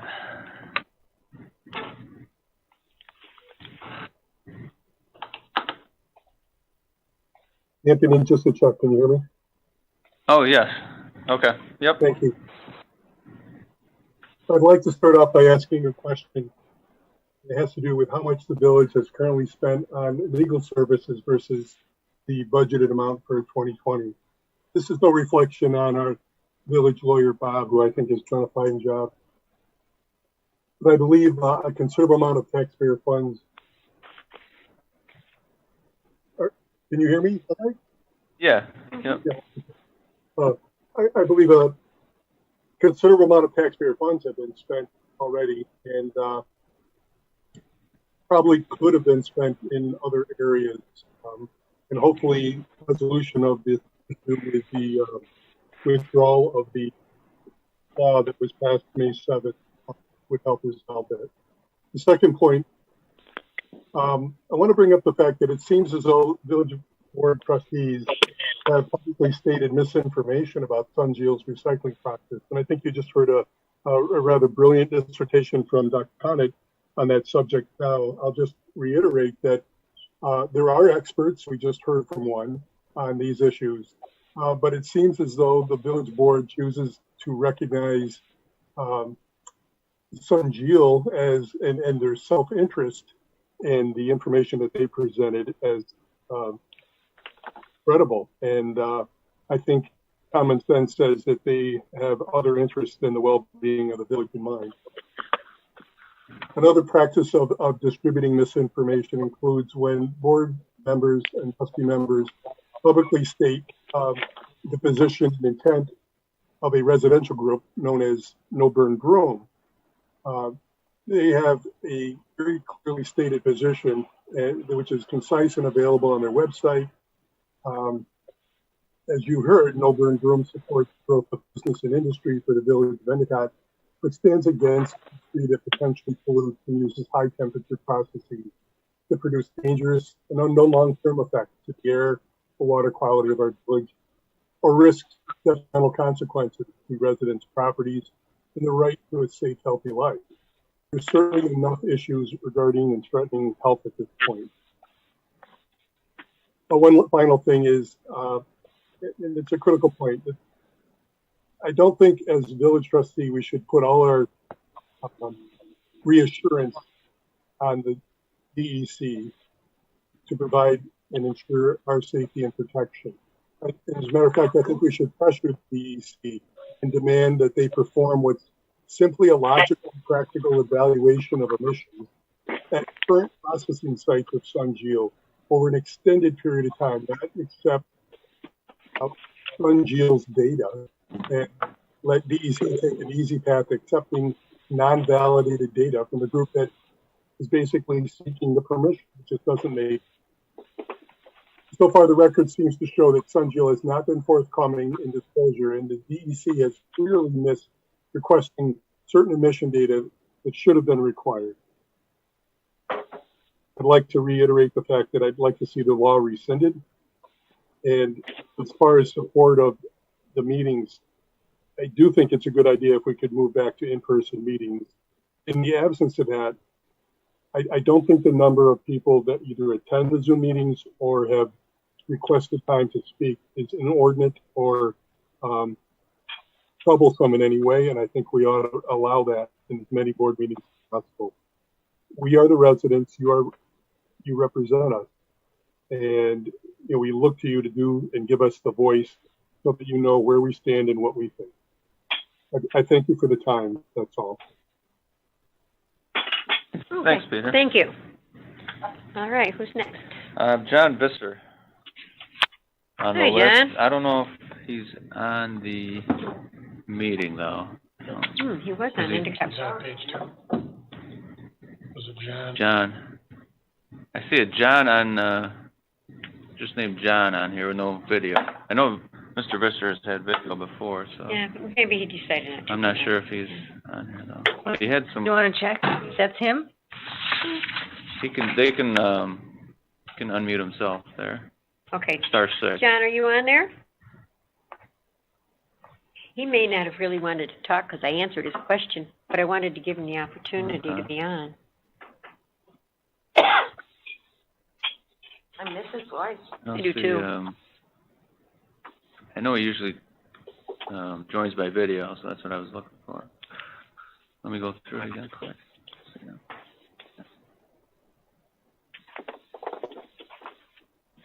Did you see him, Pat? I saw John, but I didn't see him. Yeah, I don't see. Usually there's a video, I know. Yeah. Okay. So you wanna move on? Yes. Okay. Yeah, maybe he decided not to be on because he answered it. I have Teresa Farrell.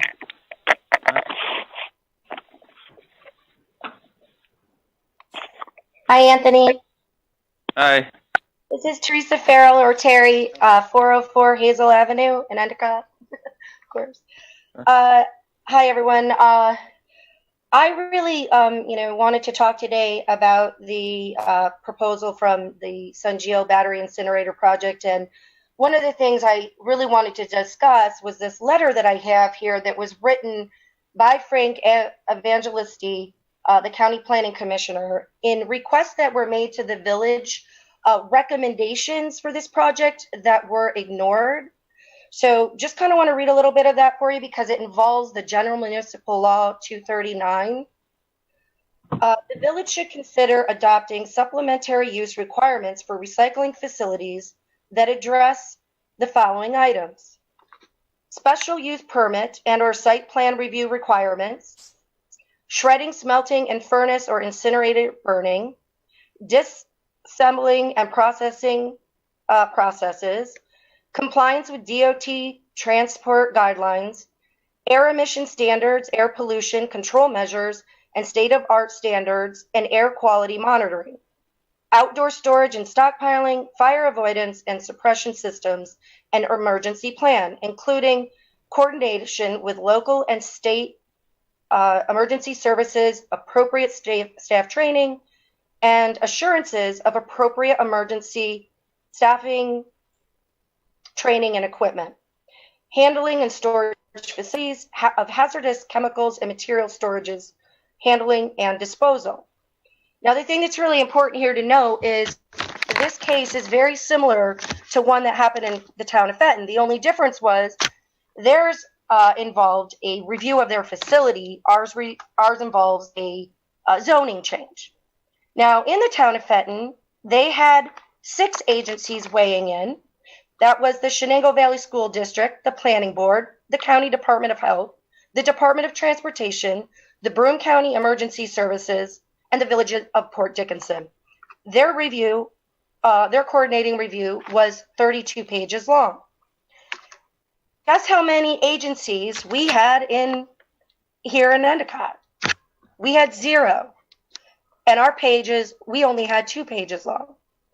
So one of the things that I really know that we've been talking about from the beginning since I got on board with, the No Burn Broome and the other groups that, this is a really, really important issue here because you guys are setting a precedent where we changed the zoning law and this company is going to put a footprint here and they intend to put 40 like facilities in the United States. So this isn't just a local concern for this is a national concern. So, I really feel we need to take it back. We asked, this action requires a type 1 seeker, a full environmental impact statement. I certainly would like to see my school, where my son attends, be able to talk about the trucks coming in and the batteries and possibilities of explosions. Just one of the things that, one of the groups here in our community that should be able to talk about this project. So I hope we really do the right thing and rescind this law to give us a little more time here. Thank you. Okay, thank you, Thanks, Terry. Terry. Okay, who's next? We have Ellen Taberry next. Can you hear me, Anthony? Yep. Okay, Yeah, I can hear you. Thanks. good evening, and thank you for the opportunity to speak. Amidst all the chaos of COVID, I'd like to set the record. It's very exciting to hear of new business sprouting in the village of Endicott, like the hair salon that opened last week. That is great work. That's an example of what we see in Johnson City and Binghamton in that viral video on the internet, Square Deal Towns. Madam Mayor, there's one thing I'd like to set the record straight regarding the new Endicott businesses. Despite what you have said several times recently, the No Burn Broom team doesn't want no industry to come to the village. That would continue the demise of the village, and the village is exactly what we've been trying to save since April. The village is the people, many people whose families like mine have been there for 2, 3, 4 generations. The No Burn Broom name itself means we want no businesses that burn their useless parts in Broome County. We oppose any business that burns or incinerates or calcinates or thermally treats objects such as battery parts or gases from melting and grinding those parts that become very toxic and could go right up those smokestacks and air vents into the Endicott air. In fact, what No Burn Broom team members and Endicott residents do want is clean business in Endicott's industrial zone and anywhere in Endicott and Broome County for that matter. We want clean air for residents. We want clean water for them. We want to see the village clean and prosperous again. We've been brainstorming on ideas for new businesses that would be appropriate for Endicott's industrial zone while keeping in mind the guidelines of the Town and Union Comprehensive Plan. One of our team members has discussed some of these business ideas with Empire State Development. Perhaps you should do the same. As another point of clarification, SunGeo will not be burning whole batteries. Why would they do that? And I'm sorry, some of this is a repeat of what Paul said. Those batteries contain valuable metals that are of strategic and military technological value. They are extremely valuable and worth thousands of dollars. That's actually why SunGeo exists to begin with. Those valuable metals are extracted from the batteries as a part of their process. What SunGeo will be burning are the gases from the melting and grinding of the parts that are worthless to them. That's what has the toxic elements that has dioxins, carcinogens, PFAS, terrible things.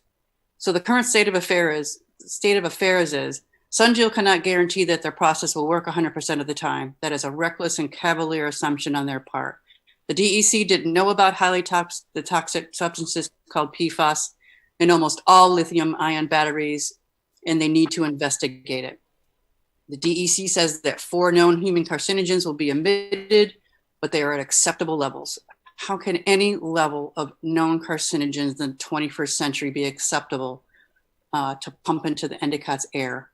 And we keep, the battery storage facility 50 feet from a NICE substation is not an adequate building for several tons of batteries being added and removed daily. It is a reckless assumption that there won't be a catastrophic fire or chain reaction explosion. Yes, these are repeats of things that I've said and people have said a lot.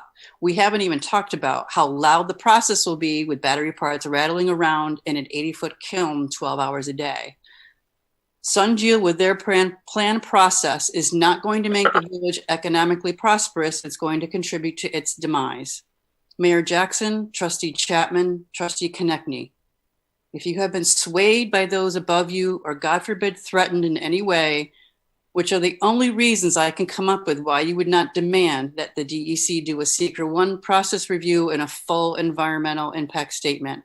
I'm hoping that you feel supported by at least some officials, as in the Town of Union Board via their resolution, and Senator Akshar and the chair of the Broome County Legislature, via their August 29th letter to the DEC's Basil Sagos, requesting that the Secret 1 review and the environmental impact statement being essential steps in this vetting process. Please do not allow SunGeo to start operations until they are fully vetted. Please request that the DEC conduct a Secret 1 review and a full environmental impact statement. Please think of who we are putting at risk here. What kind of legacy are we leaving for Endicott's children? Who we hope— I got you 3 minutes, Ellen. Okay, who we hope don't move away when they grow up due to more pollution and cancer and economic hardship. Thank you for the opportunity to speak. Thank you. Okay, thank you, Ellen.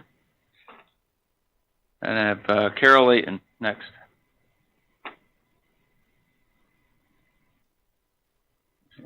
Thank you, Anthony. I would like to talk about the Sun Geo project, which most people in Endicott are mostly concerned about.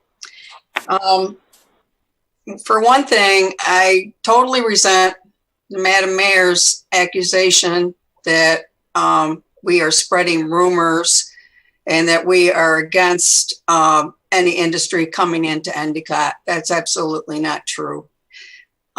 Any information that we have recovered on this process, we have spent many, many hours on, and we have experts in our No Burn Broom group who have definitely researched the information. They are not rumors. These are true facts. And the reason why we formed as a group in the first place is because this company has come here very quietly, without any public knowledge, and not enough meetings to present to the public. And therefore, that is what has created the fear. So why wouldn't the mayor want to do a full secret review and a full environmental impact statement if she feels that this company is truly safe for the community? Then it seems like it would be in her favor to do the full review, to take away all the fears of the community. And, if she really feels that it's safe, then why not do the full review? Why not do the full secret review? Why not do the full environmental impact and prove to the public that this is a safe company to come in? It seems like that would be the thing to do. And the other thing is, I don't believe Sun Geo is the only company on earth that could be brought to Endicott. I mean, it seems like, why not investigate more companies, more different companies to come to Endicott that would bring more than 20 jobs. We need a lot more jobs in Endicott after IBM left. I mean, IBM really employed a lot of people here, and it was a prosperous community at that time. My father was a research engineer at IBM for many years and provided for our family, and we never had to worry about anything. And it was a very secure company to work for.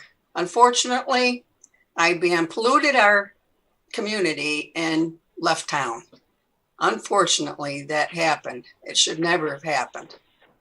But we need another company here that's going to bring a lot of jobs. We need a lot of jobs, not 20 jobs. 20 jobs is not going to do anything. And this company, Sun Geo, is not going to pay taxes to Endicott. So what good is that? And then the end product that they're going to end up with, the minerals that come out of their process, are not going to even stay here in the United States. They're going to be shipped to South Korea. So you tell me how Sun Geo is going to benefit building Endicott. I don't think that can happen. And we need a better company than Sun Geo to come here. And we need a bigger company that produces a lot more jobs. And then the other thing is, if you are going to rescind the law, what law will now be in effect? Will it be the old law, that the old zoning law that prohibited recycling and only allowed manufacturing companies? Or are you going to write a whole new law? That's my question.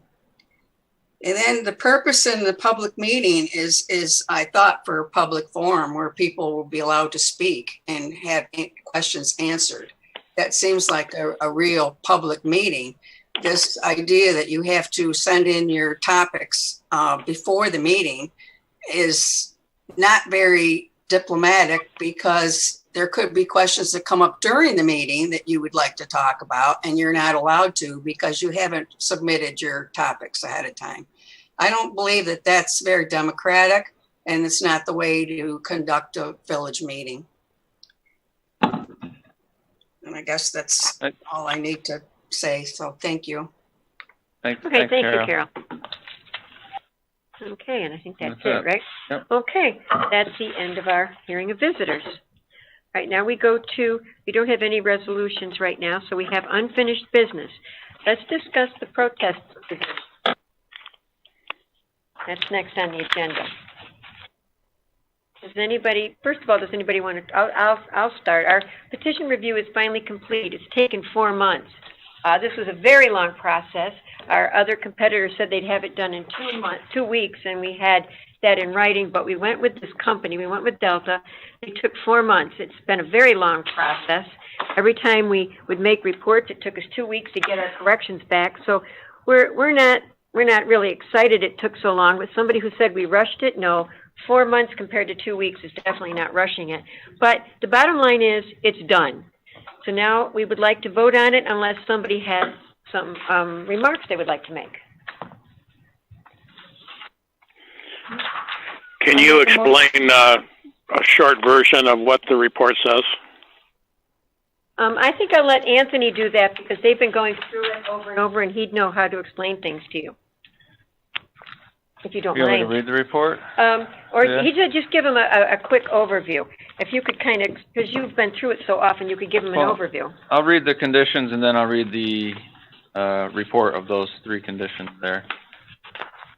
So condition 1 of the petition review was, this is the first category of property owners eligible to force a supermajority vote of the village board via protest petition is the owners of 20% or more of the area of land included in such proposed change.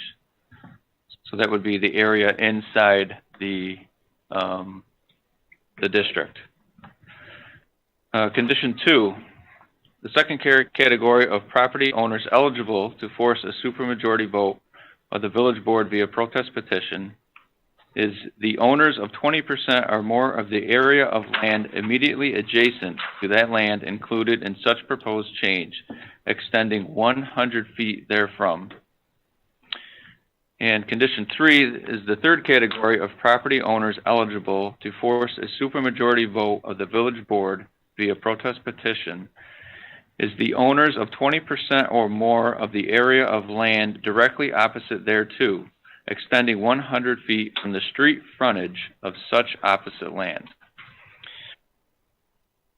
It says, in the report, it says, we have computed the area for each condition based on the Broome County tax maps utilizing the MicroStation CAD drawing program that was used to develop the tax maps in 1992. The digital files were updated to reflect any changes to the parcel since 1992 to match the current tax maps. Our analysis of each condition resulted in the following findings. The total area of the industrial zone, so this is for condition 1. The total area of the industrial zoned property in the village is 459.93 acres. 20% of that number is 91.99 acres.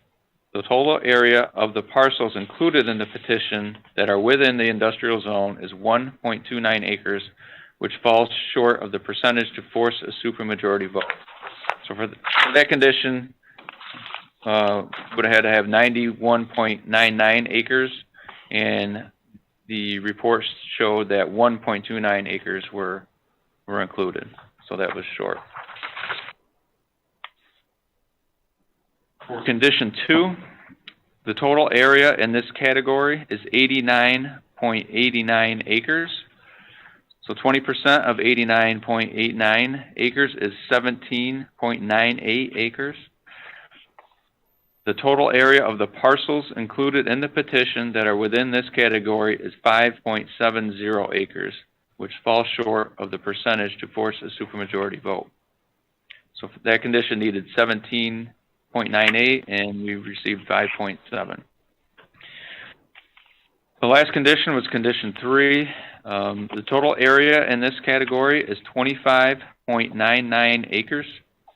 20% of the 25.99 acres is 5.2 acres. The total area of the parcels included in this petition that are within this category is 3.37 acres, which falls short of the percentage to force a supermajority vote.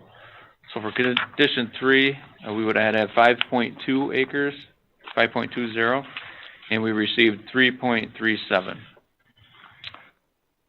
And just, we have the maps, we received the maps along with the spreadsheet of the property owners and the report together. Are there any other questions before we ask for a vote?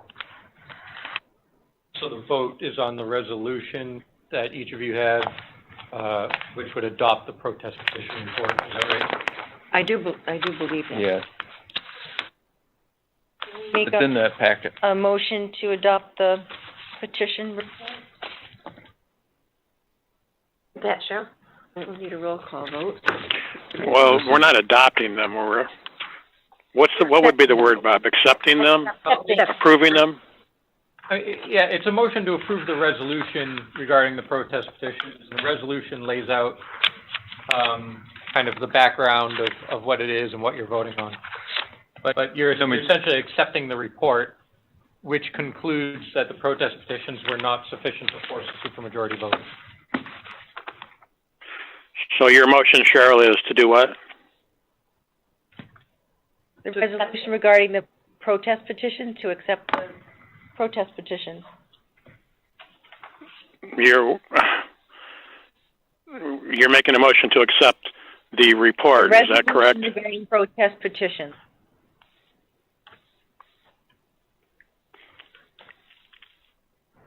I will second it.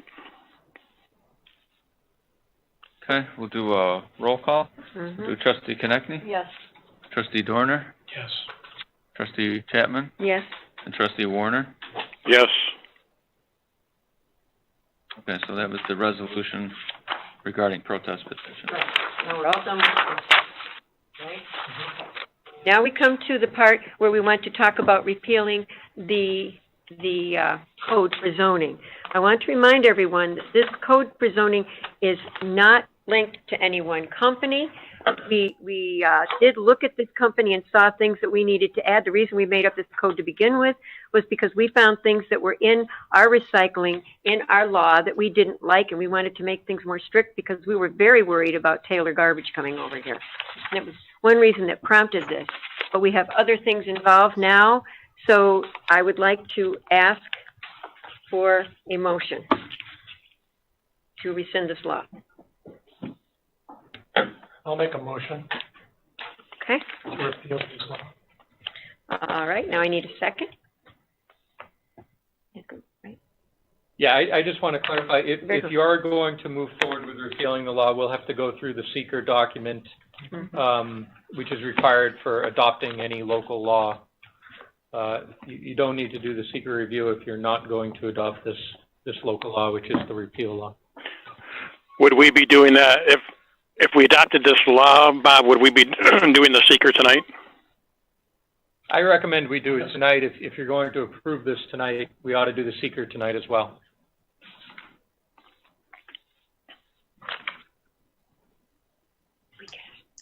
Yeah. Ted, you. We need a second, We need Ted. a second. Anyone? Sure. Okay. Trying to do things. See where this is going? Where are we at? Did somebody make a motion to Yes, approve Pat this made a law? motion and was waiting for you to second it. Well, Colella's talking in the back row. Yeah, or Mike, whoever wants. Somebody's got to second it. That's pretty sarcastic, Cheryl and Linda. Well. And it's not true, and it's a lie, by the way. You're asking for a second. Okay, would you like to second this motion? Has anybody seconded the motion? No, we're waiting. Yes, I'll second it. Oh, okay. Okay, so we have a motion and a second, and we'll do a roll call. Trustee Konechny? No. Trustee Dorner? Yes. Trustee Chapman? No, because this also, we need this in place for the glass recycling. If you want to expand upon and put restrictions in place later, that's what you can do. Trustee Warner? Yes, I vote to rescind it. Okay. With Mayor Jackson. Okay. I've been hired to represent all the residents of Endicott, and I have had so many people in and out of my office yelling at me for daring to rescind this law because they felt that they want an alternative to some of the manufacturing we've had in Endicott. So considering our new glass company, I do not want to rescind this law. We hope our new glass company. That whole speech is not true. Okay, but I'm saying no. So that fails That 3-2. Mm-hmm. May I say something? May I say something? No, ma'am, I'm sorry. I would like now we going to new business, or we can go right to board member comments. So this is the time that Ted, if you would like to make any comments, I'll start with Eileen, but this will be your time to make the comments. Eileen, do you have any member comments? Yes, I do have some comments I'd like to make. I'm going to read them. I would like perfect. But wait a second. Let me go through Pat and Cheryl first, and then you can speak. Okay? We'll just go. We're going around the table. Pat, would you like to have a comment? Yeah, I got a few comments. Okay. I'd just like to say that I'm thoroughly disgusted with the trickery that's been done here tonight. An executive session a month or two ago, we voted 5-0 to rescind this law. And the way this has gone tonight, I feared this was gonna happen. And all I can say is Bob McCurdick's going to have a busy couple of months here because this lawsuit coming from the group is going to happen, and I'm happy to assist them in any possible way. That's all I got to say.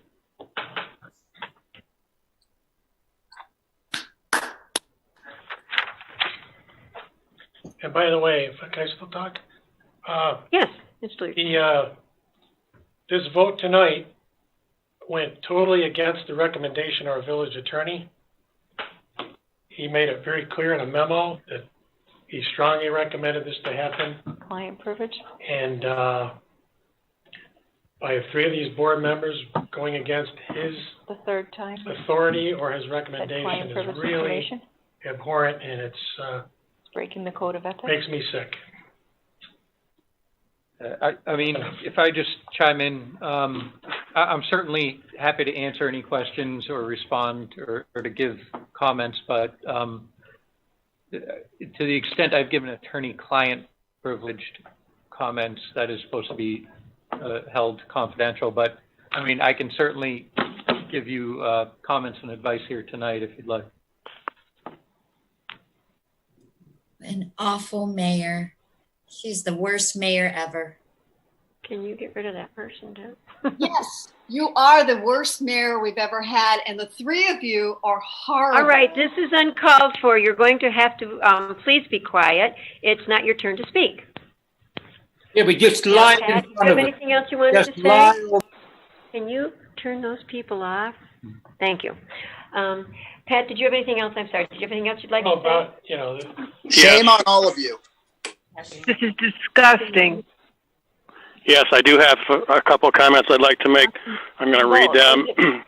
I'm going to read them. We've got more people ahead of you. Well, you've asked me twice now, Linda. You've already asked twice, Linda. Tell me when it's my turn. Okay. We're still on Cheryl, but I'm not sure if Pat's done. As soon as Pat's done, then we're going to go to Cheryl. Well, Bob was Great. Very good. Voice of reason speak. Cheryl.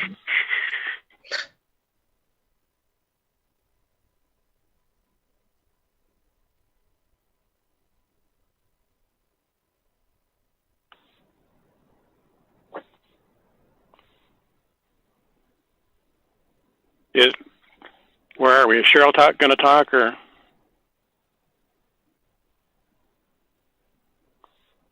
Everybody's muted. Can anybody hear anybody?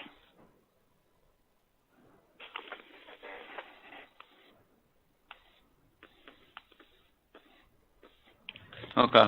Okay. Now. Sorry, Ted. Okay. Okay. So everybody's we had talked about unmuted now? we needed some recycling in place that's fine, but Ted, the mayor has talked to you previously about getting together and putting some restrictions in. That was way back in, on May 7th. Don't put this on me, Cheryl. No, I'm just saying, I'm not putting it on you, No, I know what you're Ted. saying. Go ahead with your comments, but don't put it on me. We can put some restrictions in, we can work together and put the restrictions in. But there's other companies and things that why we needed recycling. That is the reason why we had done it as a single stream of one item, single stream, so a Taylor garbage would not come in. And we've been saying that from the very beginning, because I've been working on this solid waste for over a year, especially when we found out about the recycling and how much it was costing. And one of the ways that we could reduce that cost was getting the glass out of our solid waste and our recycling. And so I've been working on this since then, and this is the reason why we wanted to put the single stream of one item in recycling. If you want to get together and we could reform the... Now, are you talking to me, or are you making comments about this law? I'm just making comments in general. Okay. Because if you want to talk to me, you can call me tomorrow. That's fine, but I'm saying my piece, but you keep cutting in. Well, I'm trying to find out who you're talking to. Everybody in general. It's my turn to talk. So if we need to put some restrictions in, we can, but we have to be conscious of other businesses that were going to be here. And when we first got this law together, on the recommendation of our attorney, it was said that we make this as a general law, not for any one company or any one industry. And that's what we did. And now that it's come out that maybe we need to put some restrictions in, then yes, we need to. And we had asked the DEC to do environmental impact study. They didn't think that, they told us that it wasn't warranted. We don't have $30,000 to do an environmental impact study. We need the DEC to try to do that. So if somebody has more pull than we did when we asked them face to face to do it, by all means.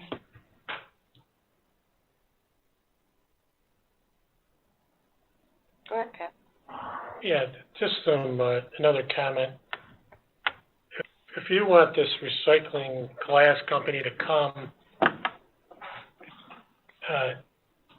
you could rescind this law tonight and start a new law specifically for glass recycling and disallow any air pollution in the village. I don't see how you're tying this is hypothetical. We don't even know if this company is going to be allowed to come. The DEC might tell them no. I mean, Cheryl, Pat's talking. They're talking to each other. We're talking to each other. No, but if you want the recycling center to come, and you're not concerned about Taylor garbage anymore, we are. Rescind the law tonight. Taylor garbage. And start a new law tomorrow on a glass recycling. But this trickery tonight really blows, I'll tell you. I didn't expect, I kind of expected it. But I thought that cooler heads would have prevailed and you would have come around and then we could work on something else. But this leaves the door open for them to come, and no, it doesn't. You really showed your hand on who you're supporting. You support Sunjeel. You don't support the voters in Endicott, and it's pathetic.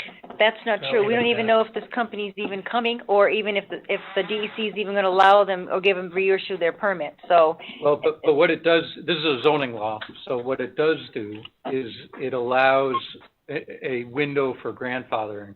So if this isn't rescinded and they apply for permits or they get a grandfathering status, then your attempt to impose additional conditions on them at a later date will be useless. So the idea is if you want to impose conditions on this kind of a use, now is the time to do it.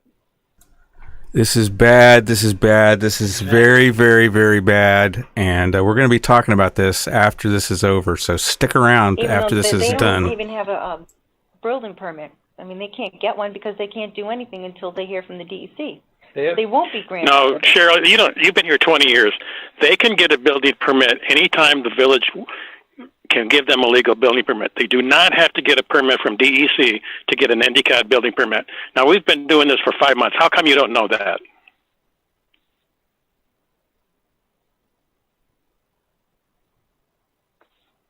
And I stand. if this doesn't get repealed, the next incinerator battery company can come. They could fight and say, well, Sunjeel got in, so why can't we come in? Here we go with become the incinerator capital of the world, which We have recycling companies already. Yeah, better be. they already can, they already could, they could sue us, they could better, have recycling companies. Everybody better start looking at putting their houses on the market before this thing rolls around, because there goes your values, people. Now, are you all set? And Pat's all set? Okay, Ted, go right ahead. Tell us what you'd like to tell us. Yes, I have a statement I'd like to read, and I'd like to make it through the statement without being interrupted so that everyone can hear what I'm saying. This thing has been going on since February. When this law becomes effective, there can be an unlimited number of battery recycling facilities that can move into our industrial districts. And that's not just the Huron campus, that's also Badger Avenue at the railroad tracks, Duane Avenue at the railroad tracks, and Page Avenue at the railroad tracks. So this opens up all of our industrial districts, and the airport, by the way. This opens up all of our industrial districts to an unlimited number of battery incinerators that can come here, no questions asked and no requirements that they have to follow. So over the last 5 months, 99% of the public has been opposed to this law. I've talked to, and so has everybody on this board, talked to many, many, many people. By emails, by talking in person, by phone, or in person. I've never talked to one person that's in favor of this battery incinerator. The website for No Burn Broom has 4,500 signatures against this battery incinerator. They have a Facebook, anti-incinerator Facebook site. There's 2,000 followers on that are against this incinerator. Hundreds of business owners in Endicott are against this incinerator. However, since they own a business, they don't dare speak out because of retaliation, and that can hurt their business. And everyone who's listening knows a bunch of business owners that are against this, but they won't speak out, and why should they? They have their business to keep running. We had a public hearing on May 7. We had 58 speakers. 57 spoke against it.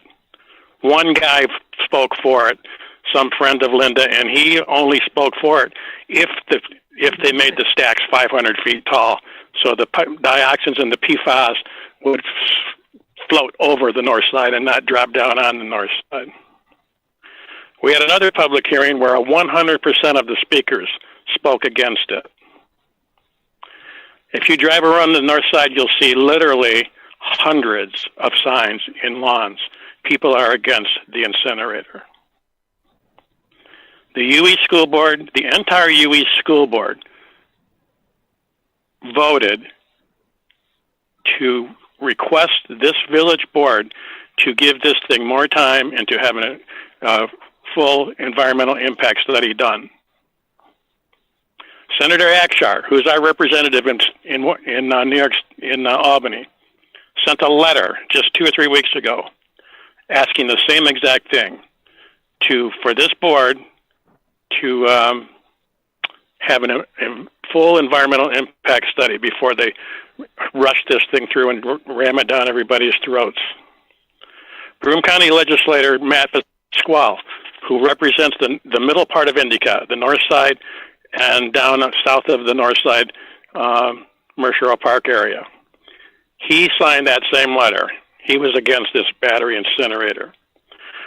Broome County legislator Greg Baldwin signed the same letter. He represents the west side of Endicott.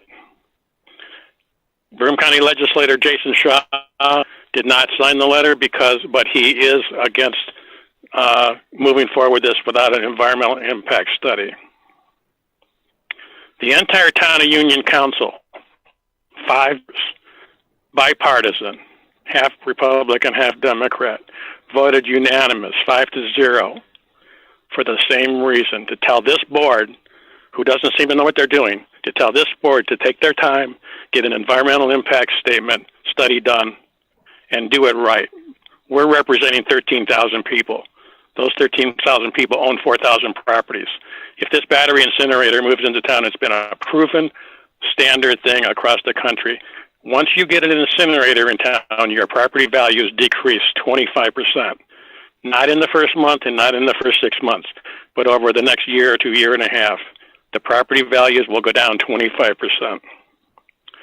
Our village attorney, who we pay plenty of money to, strongly recommended for the past 5 months and in a letter in writing just a week ago that this board rescinds this May 7 law. Besides Linda and Cheryl, there's only been one person that I know of that has supported this incinerator. It's Stephen Donnelly from Donnelly & Company, who is paid by SunGeel to tell us how great SunGeel is. Now let me tell you about what this has cost us, what Cheryl and Linda has cost us in the last 5 months. Our attorney fees, and this is not confidential, this is public information, and I'm not saying anything negative about Bob. I really like Bob as our attorney. But we need to know what this cost us. Yes, we do. Our budget for an attorney this year was approximately $70,000. Right now, we still got 3 months to go. Right now, we've spent around $150,000 because of this battery issue. What's going to happen now, because of this vote tonight, led by Cheryl and Linda, what's going to happen now is there's going to be a lawsuit against the village. Now, instead of spending $70,000, which was on our budget, and now we're up to $150,000 for the year, we're going to spend another $40,000 or $50,000 in attorney fees for this lawsuit. Now, Cheryl last week was almost in tears because I was asking for 3 pieces of paper that I could look at before I voted on it because the cost of paper is so high. How would you? But now we're talking about thousands and thousands of dollars. So my last point here is, how did we get to this point? All of our local leaders, all of our local government municipal boards are in total agreement, except for Linda and Cheryl. The community has been turned upside down for the last 5 months because of this thing. Linda and Cheryl have never once sat down and talked to our board in an executive session or in any other way and told us why they are doing this. We've never heard the reason why.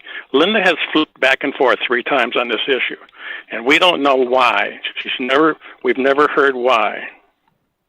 So this whole thing has been done and has been carried on for 5 months by Cheryl Chapman and Linda Jackson because 2 people on the board do what Linda tells them to do. They don't stand up for themselves. They don't tell their own opinion. They just do what Linda tells them to do. And Cheryl, my last comment is, you're up for election. How can you ask anyone in this town for their vote after this 5 months?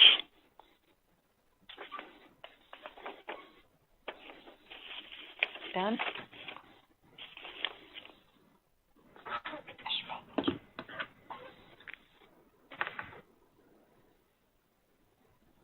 Yes, Pat. Sure. I'd like an explanation or a comment from Eileen, the mayor, and Cheryl. In that executive session, it came right out that we're going to start from scratch, rescind the law, and start all over.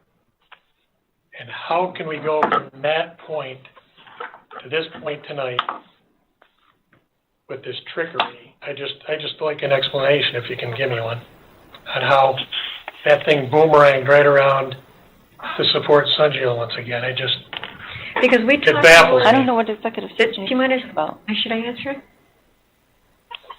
I think he's talking about, there was an executive session Yeah. in. Oh, when we were in the, June. oh, yes. I just want to clarify, there was no vote in executive session. You're not allowed to vote in executive session, but there was a vote at the second June meeting to move forward with the repeal. So I just wanted to clarify that for the record. Right, we didn't vote to actually repeal it, because you told me I wasn't allowed to because it wasn't a law.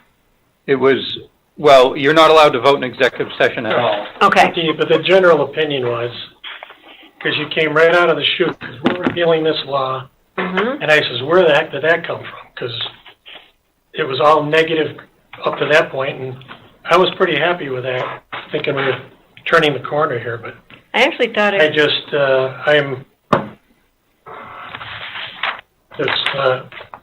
being an insurance investigator, this really smells of some sort of, I better watch what I say, because it may not be the right thing, but. Say it! It just seems like there's some funny stuff that's happening. Damn right! And I'm sure some people will be able to see where this all came about. Hope you can get my drift.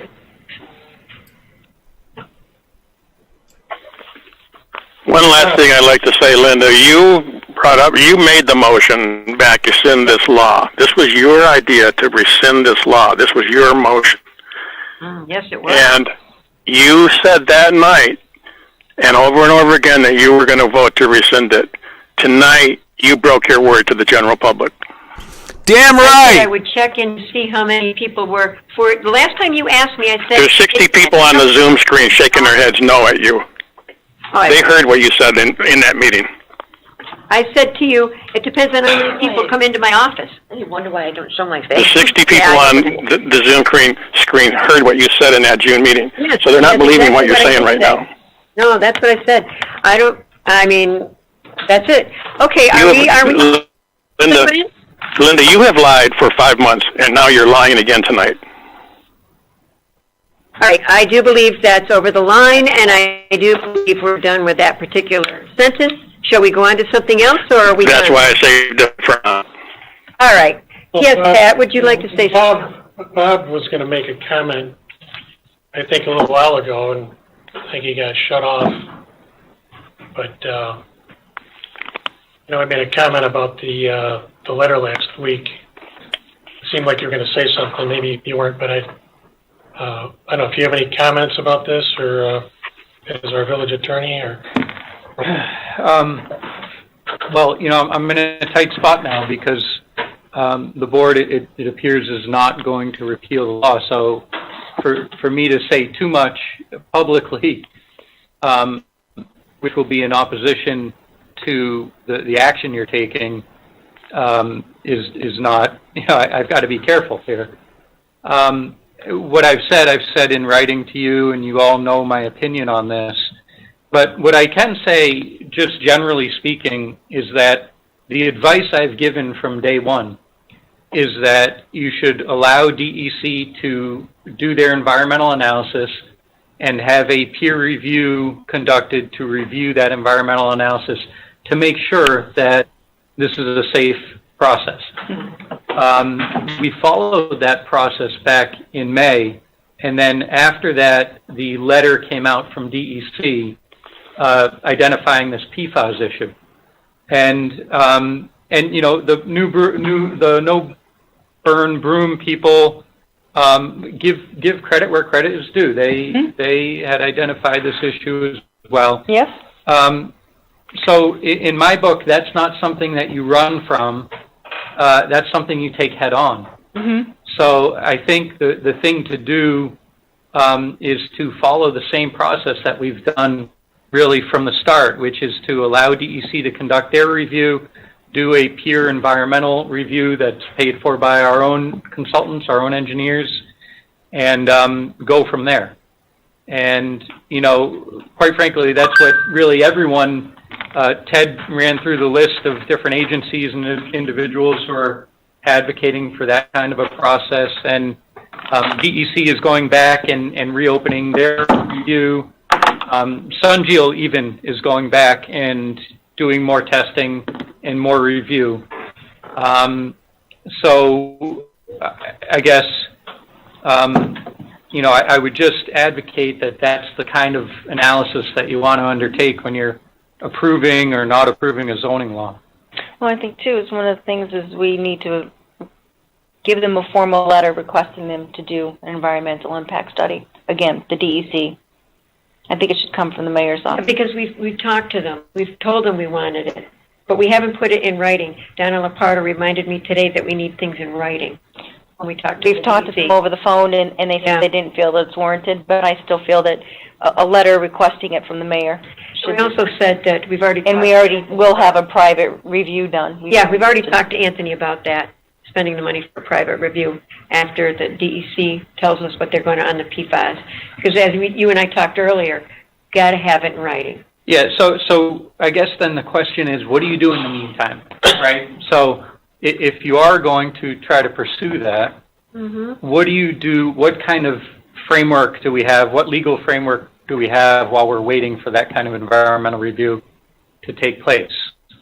And do you want a zoning amendment to go through, which could expose us to grandfathering or vested rights arguments?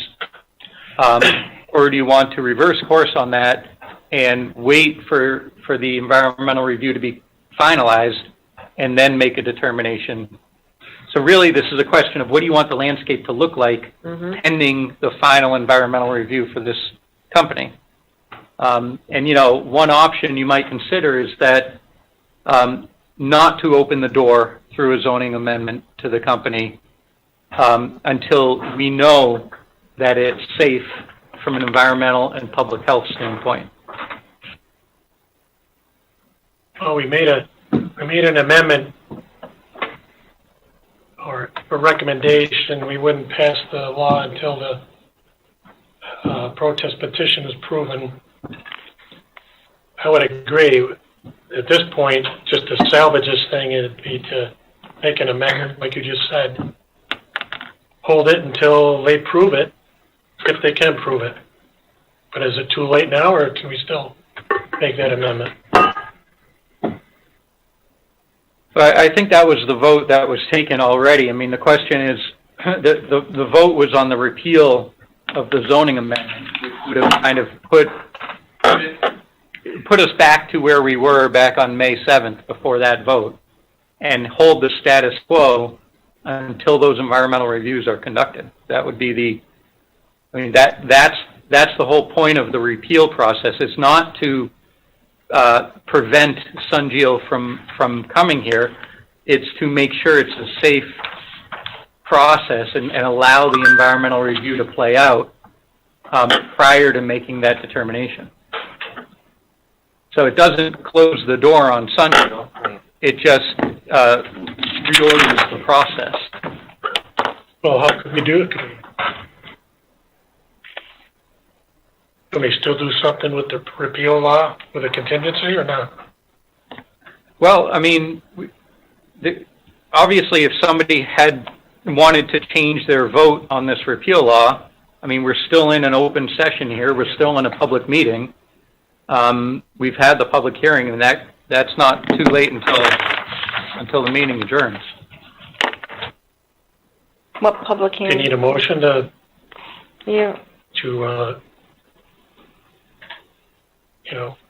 make a comment about a contingency based on the DEC's final decision? Is that what we need to re-vote or not? Well, I don't want to muck up the repeal law too much. So if you're looking to repeal this law, then you could vote as it's presented. But we could do an additional. Are you talking about an additional motion or something that says? It looks like the three have passed so that SunGeo can come. That's with not no restriction. But if we added an amendment that it would pass, but not until the DEC says it's a non-harmful situation. Well, I don't think you need a motion for that. They need their permit from DEC either way. They need to get their air permit. I'm cracking up watching Claudia. We all know that a building permit isn't tied to And the minute they get their foot in the door and wait it out, you're never going to get rid of Sun Geo. That's just, we all know better than that. They're just trying to kick them out. Well, that's not what the DC It's told not us. going to happen. Right, I mean, so where you're exposed is that if you don't repeal it, then you open up grandfathering or vested rights argument where the company can essentially gain a legal foothold in the village from a zoning perspective. So the benefit of the repeal law is it would not allow them to gain that foothold until we go through with the final environmental reviews on the permit. I think our village attorney is trying to tell us something. If you get the drift, I'm getting it. I don't know if the other three are, but I'm catching it. You know, the only thing I would say is this has been an emotional issue for a lot of people. And I think the way to go forward is to listen to calm voices and a person who has the experience like Bob has. He knows this law, and he's trying to protect the village. And I think and that's what Pat is trying to say. Bob is trying to tell us something, and I think we should really consider this thing.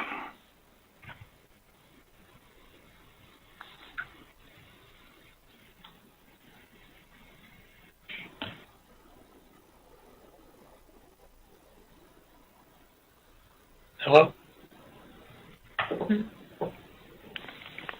Everything to say. I'm just. I mean, the other thing is, we could brainstorm some compromise issues if that's, I mean, the point of, this is a legislative body and, things get done through compromise. And, one thing I had suggested is to go through with the repeal law, but also, adopt a resolution that, encourages business and economic development in the village, and to set some meetings in order to get that process started. That doesn't necessarily have to be the only compromise, but those are the kinds of things. Compromise during legislation is certainly something that can be considered. So if you have things that you think there are middle grounds we could reach, where at least various viewpoints can be addressed. This is the time to do it. We're in a legislative meeting here. If we were to leave this as it is, and then they do an environmental impact study, and we find out that everything's negative on the environmental impact study, that's really going to make the board and the village not look good at all.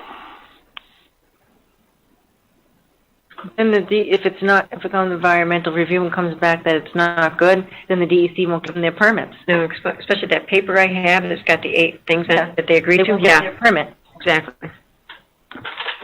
Because that's what we were told by the DEC. They will not get their We have it in permit. writing. We have, like everybody says, we have that in writing. And that's what we need. We need things in writing. I think we need to make our own decision. We can't leave our decisions up to DEC. Yeah, we got to protect the village. We shouldn't put our weight on other people's shoulders to make a decision. What if the DEC is wrong? The thing is, we can't make So it's just on our own. I mean, we need the DEC. We don't know a lot of this stuff. That's why I quit speaking for the company. I quit trying to explain people my position, because I don't speak as well as the experts like Dr. Whittingham and Dr. Upreti and all of them. I can't speak like they can. They know what's going on. I just trust them because I don't have the degree. That's why we go to these experts. If we had the degree, we wouldn't need the experts. We also wouldn't be sitting in a boardroom if we had those degrees. But you're going against everything that everyone in our village believes in. Not every, but that's your opinion. That's your opinion, and you're entitled to it. That's right. Well, sometimes it can be helpful to think of what are the interests of everyone of everyone involved here. So, I mean, I think the interests range from, you know, protecting public health and safety. I mean, there is no higher duty that you have as mayor and trustees than to protect public health and safety. So that's clearly an interest that you all share. Economic development is also an interest, and that's a legitimate interest. So, you know, sometimes when you think of it, what are the interests that can help develop what a middle ground or compromise position can be? So, you know, we could, and that's why I was trying to, that's why I gave you that offer before about a compromise to repeal the law, but help, you know, spark economic activity. I don't have all the answers here, but these are the kinds of things you guys can bat around and discuss and see if you can come up with a middle ground that you could all be, you know, come to terms on. We have done 9 months checking into the health and safety. I went like a banshee up to the State Department and screamed at Senator Akshar. I've been through this. I have told him I was upset. I brought all these. Then I learned. I bothered to spend a lot of time learning from real experts, people who work in the field, who are still working in the field, who do it every day. I've done my due diligence. I do feel it's going to be safe. They're stage 2. Everyone tonight was talking about stage 2. They're talking about these chemicals they're going to add. They're not doing stage 2 here. We have that in writing. Again, you keep telling me have it in writing, and you're absolutely right. I'm glad for that advice, because it's the only thing that keeps me grounded is to make sure I have it in writing first before I go believing it, because there's so much out there. I have not seen any facts in writing to prove me wrong, to prove Dr. Upreti wrong, to prove any of these people I've talked to wrong. I just really feel it's a safe company. I didn't do this lightly. I spent hours and hours of my own time checking into this. I don't just spend 3 hours a night when we come to work here that you see me. I spend more times than that. And that's where I am. I don't feel I'm being unsafe. I really don't. I truly believe that it's safe. I don't work for Sanjil. I don't work for Huron. Don't work for any of those people. And that's why I kept telling people when they asked my opinion or asked me to explain more about the process. I don't work for these companies. I can't sit and explain it. And like you told me, they're leaving me out to dry. I'm doing this all by myself. You know, you and I both know that I'm not talking to them. I'm not getting anything from them.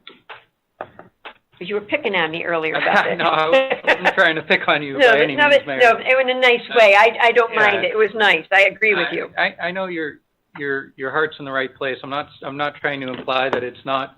But I think the question of it's safe or not, the company is going back and they're doing tests right now, and they're getting more data to submit to DEC. So they haven't produced the data yet to DEC, and DEC hasn't analyzed it yet. And so I think the idea is to allow that process to play out. And also, too, is, you know, we have given them alternatives, like Dr. Kinnett had the orange peel one there. We had sent that to him and tell them to look into this, and possibly might be an alternative solution to benefit everybody. I mean, we're not set on Sunjil, and there's, like I said, there's a good chance they're not even coming.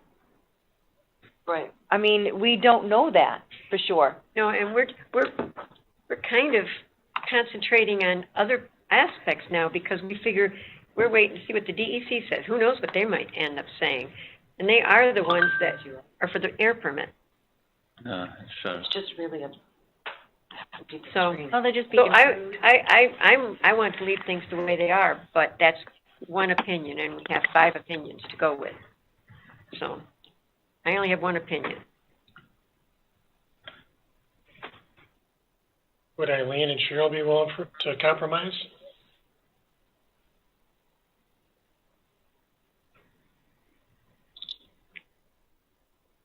I say we ask the DEC, wait for see what their verdict is. there's a good chance they won't even get a permit. Right. You can't hold this up just for one company. No, we can't. Not when you've got so much time invested and we've got so many more meetings to go to. Like I say, I'm only one person. I'm not gonna. You know, I would suggest a compromise to have this law, repeal law, contingent on the safety from the DEC, and then tomorrow, if you want a resolution to allow this glass company to come in, let's bash that through. So you've got your glass company that you want, it's a non-polluting entity. Be willing to. We have jump not on that? investigated it enough to know that it's non-polluting yet. We're just starting on this. We're all for it, but that doesn't mean we're not going to check on it first. Well, we've already started checking on it. That's all They we're do, doing, when they we're do checking on it now. binding, they have to do it and capture it in like bags and have filtration systems and things like that in place too. I mean, there is, you know, mechanisms and stages, and safety things that they have in place, that all have to have in place too. Well, and they also will have to go through a DEP review as well. We have a lot, but we've got to get started on it. We've got to get started. No, if you're not gonna stop this, I'm sure the protest group will do an Article 78. They'll shut the damn thing down, however long it takes. If they gotta go that route, then God bless them. But that's their choice, and if they do that, then Yeah, they that's do that. fine. I'm sure they got money. No, that's fine. I I'm mean, sure that's, we don't have the money, but Bob's gonna get the money. God bless Bob. But, and you're also sharing confidential information with them as well. You do your job. well, after tonight, the cat's out of the bag. You know, it was confidential information before tonight, and I didn't say anything to anybody. But you did in the meeting. It's out of the bag right now, so we'll see. Now, does anybody else have anything to say? Unless you can think of another compromise, kind of a. I keep asking, there's no takers. I keep saying, prevent a lawsuit starting tomorrow. You might want to keep the voters' property values and health at least suspended until the DEC does their job like they say they're going to. Sunjeel isn't doing any testing over in Korea. What do you mean by suspended? They've hired Cornell University to do studies for them, so that's not really testing. It's I just want to wait for him to. It's just that they're paying a college with their prestige. You know, I hate to say you pay the best attorney, you get the best results, but I don't want to degrade attorneys anymore. I have to. So Sunjeel isn't doing a damn thing as far as testing in Korea. That's a fact. So if there's no offer for guys, I guess we're done. Was there a motion for that? Before you leave, would you like to make a motion? He said he's done. So. I don't know if Pat, I don't know if you made a motion. No. That's what I was. Well, I wanted to make a motion to suspend sending the law to Albany until we have a more definitive answer from the DEC.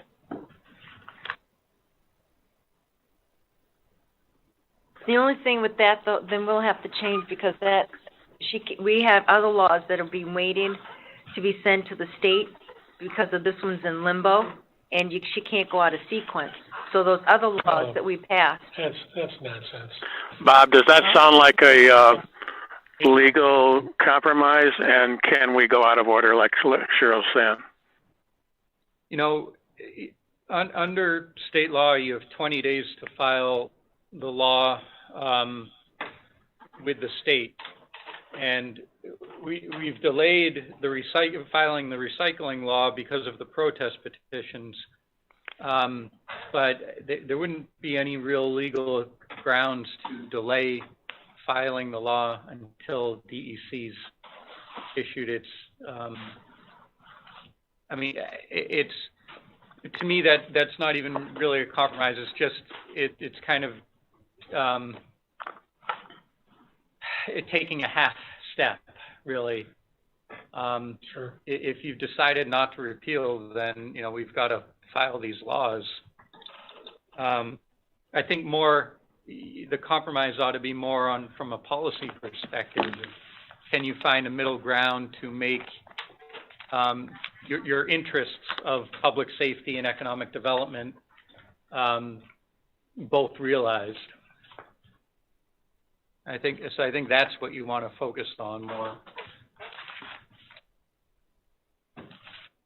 Well, did you answer I don't know if you answered the question. If the law has to be submitted in order, if we could let those other laws go and keep this one behind for a while? What's the answer on that? You mean the recycling law that was approved in May to hold filing that, you mean? Yeah. Or the two we talked about tonight. Yeah, well, I guess the repeal law. The repeal law won't be filed. It wasn't. That's right. No, The first law. I'm talking about the, Janice was telling me about the laws that we passed last meeting, which is the, Prospect and Exchange Street law, should make it 2 hours. What else the law did we do? Yeah, I mean, well, we've adopted several laws. Um, They need to be filed. That's the law. We've got to. We can't hold these up. Well, this is a pretty important law that we're talking about. If it's only a clerical distinction to let these other laws go because this one isn't going to fit in the puzzle, that seems ludicrous that you have to hurry this up, fit it in so that it can go in an envelope. Maybe I'm wrong, but I'll look to your expertise, but that something as important as this, I find it hard to believe that you got to stuff it in just to make it go in sequence. Well, he said we were supposed to file it within 20 days. Yeah, you're supposed to file it in 20 days, and actually the resolution that approved the protest petitions gives, directs the clerk to go ahead and file the law with the Secretary of State, which is what you do after you adopt a law.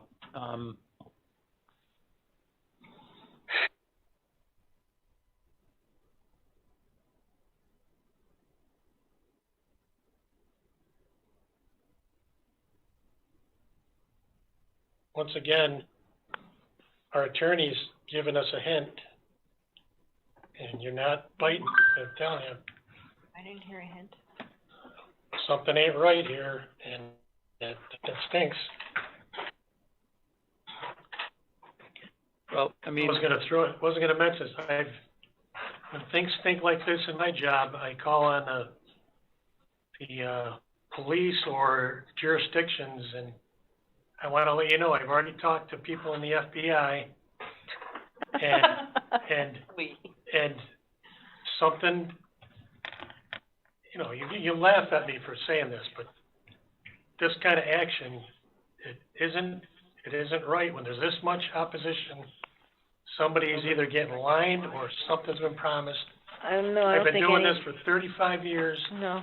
And no one's been promised anything. But if I'm wrong, they'll find out about it. But this is ridiculous. I can promise you, all right, nobody's pockets are lined. And yours are. Being accused is. I'm not accusing you. I know, but we're not. Oh, he's accusing. No pockets are being lined.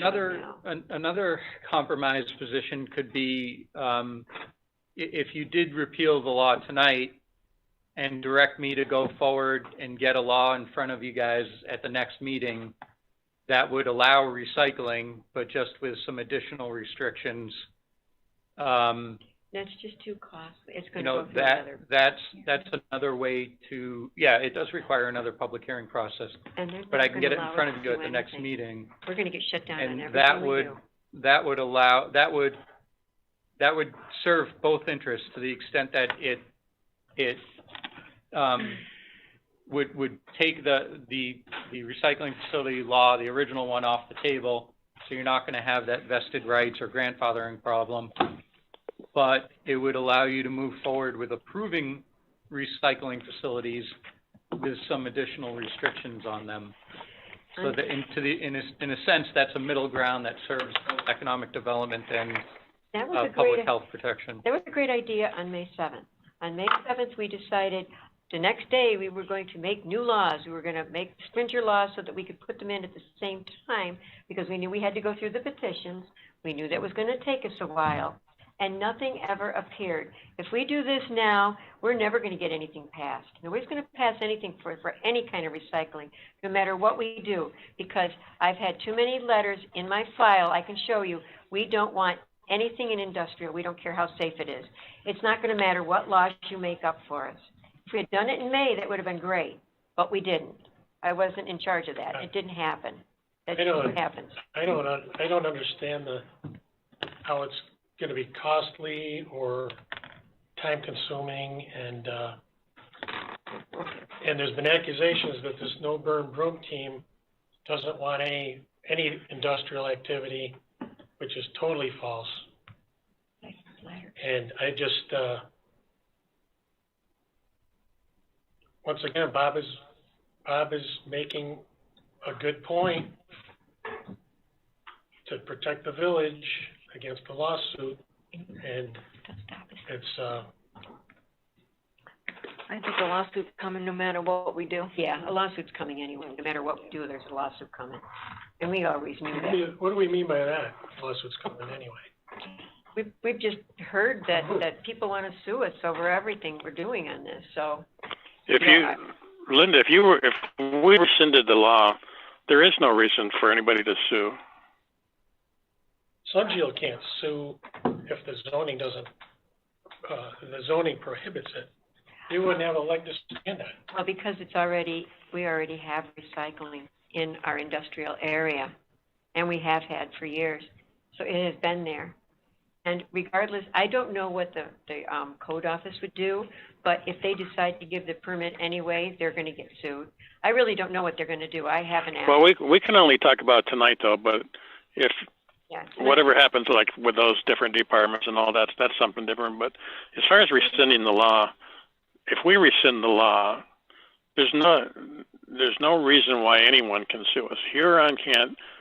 I mean, anybody can sue anybody, of course.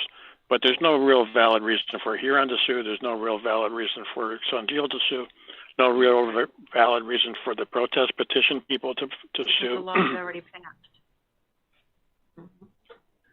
So they could. Yeah, I mean, look, anyone can sue for anything, and it's hard to kind of predict exactly how any of those suits would turn out.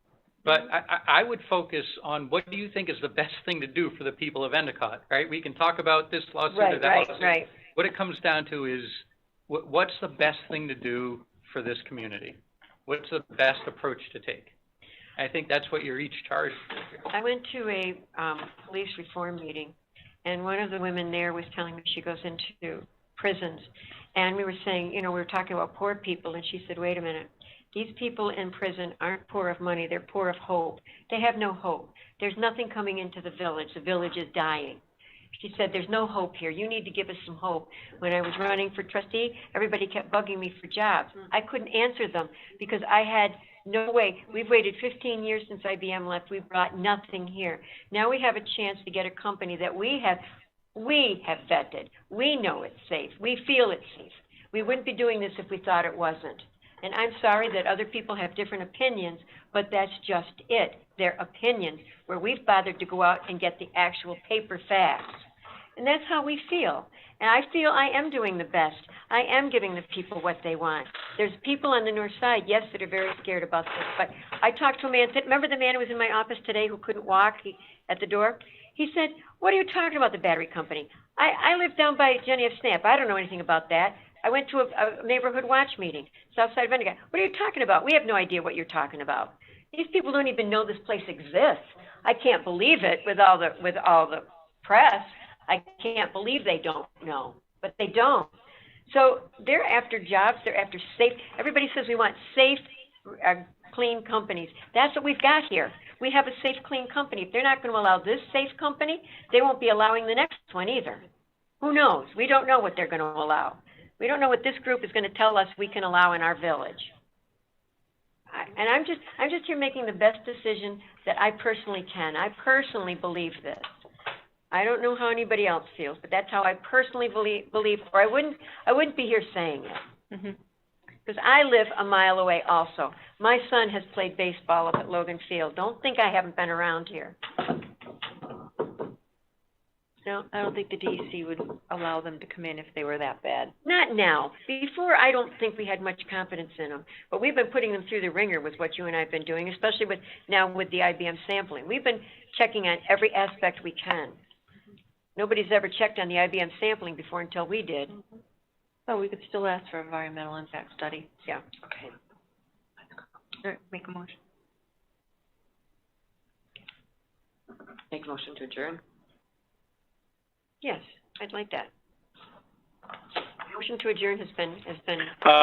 Wait a minute. I would like to make a motion that we do not close this meeting, that we leave this meeting open for up until the next board meeting, and we call that part 2 of this meeting, so that we do not close this meeting and we can still continue this discussion. No, all right, can you make a motion? That's I don't, choice. Ted, I don't know how we could do that. I mean, if we're, once we leave this room, you know, the meeting is over. Yeah, I just don't think practically there's a way to do that. Okay, so go ahead, Bob. Well, it sounds like what you want to do is leave this issue on the table for further discussion at the next meeting. Is that what you're getting at? Well, you said once we close this meeting, then yes. Yeah, I mean, at least give ourselves some time to have, you know, not putting anybody on the spot just tonight. We give ourselves another 4 or 5 days to discuss these compromise ideas.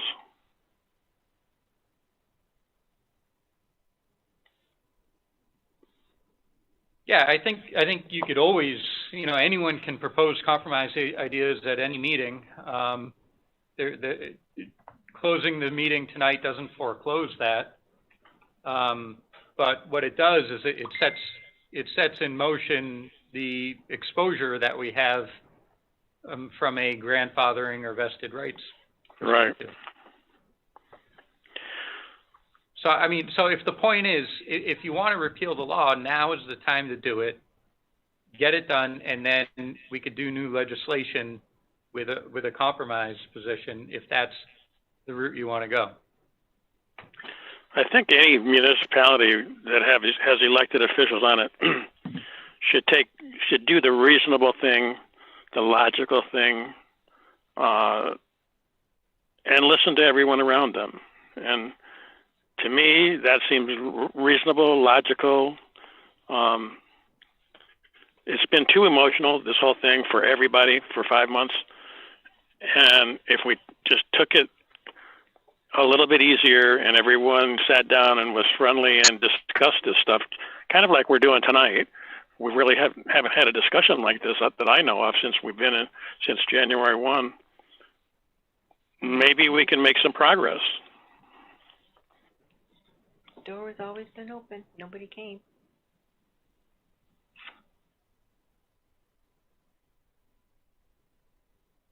I didn't even have a motion. So I think, so was the concern that if you move forward with a repeal tonight, I think, Mayor, you expressed the concern that you don't think a compromise legislation will get adopted?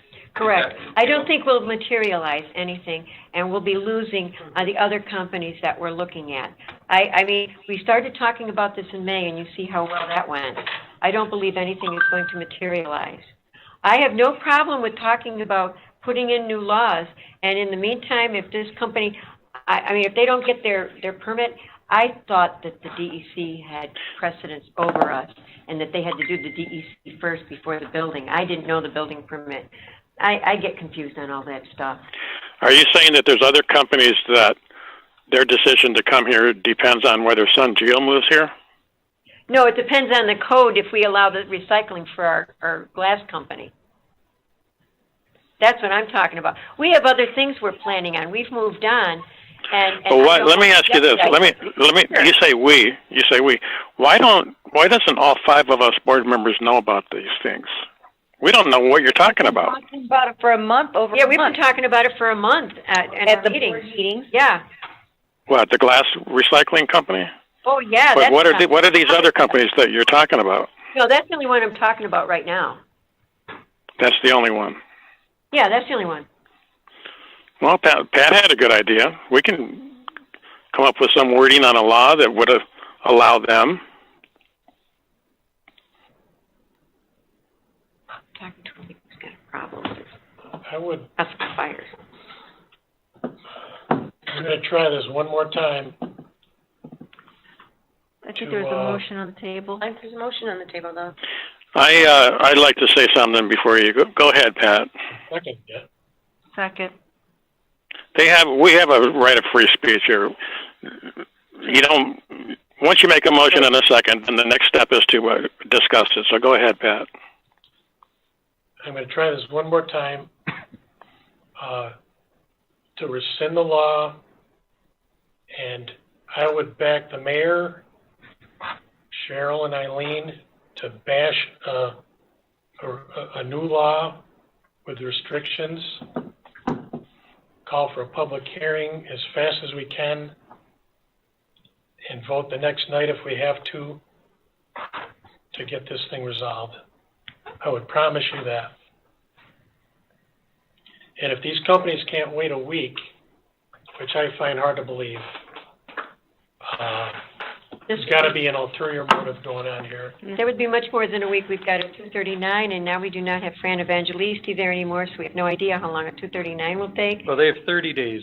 Do they? They Okay. have 30 days to make a decision. So that's another 30 days, and then So- we've got planning or zoning. One of those boards have to look at it. Well, yeah, that can be done within that 30-day period, so. And you then we know, have a public hearing. It can be done, we could line this up for a vote, at the first November meeting, probably. So you'd only lose about a month. If you're concerned about, losing a company, a recycling, a glass company or something like that, it's about a month and a half time that we would be back to the old law. If you guys are serious about moving forward with a compromise legislation. I promise, and I'll get Ted to go along with it, to bash the law through. I'll swear on the Bible, okay? I believe you. I totally do. I just don't want to take the chance on we're not going to agree on the terms. We're still not going to be able to get what we want because I saw they want to do away with everything that our glass company's going to do. They're going to do the grinding, they're going to do the chopping, and if we can't add all that in, we're still not going to get what we want. Right now, we've got what we want, and we're going to take a chance on losing some of what we want. You know what I'm trying to say, right? Right. Yeah, because you know what the glass company told us how they're going to do it. That's what my problem is. Well, does the glass company, so this is focused around the glass company? Well, tonight's is, but we have other, I'm sure there's other. We don't know. But tonight that's what we're The other thinking one about. had, way too many restrictions in it. Yeah, can't live with that. So, I mean, what kind of restriction would you be looking for? I guess it would be up to Pat and Ted to tell us what restrictions they were looking for. I do believe they'd be the ones to have the most opinions. On the glass company, you mean? No. On any new law. Go ahead, Bob. I could get you a proposal tomorrow. Yeah, I mean, I think maybe the idea would be to prevent, it's tricky when we use the word incineration because of the different definitions of that term, and clearly people have different views, but we could say incineration or the heating of materials. We'd have to work on the exact language. If that was the only thing in it, but they wanted to put much more in it than that.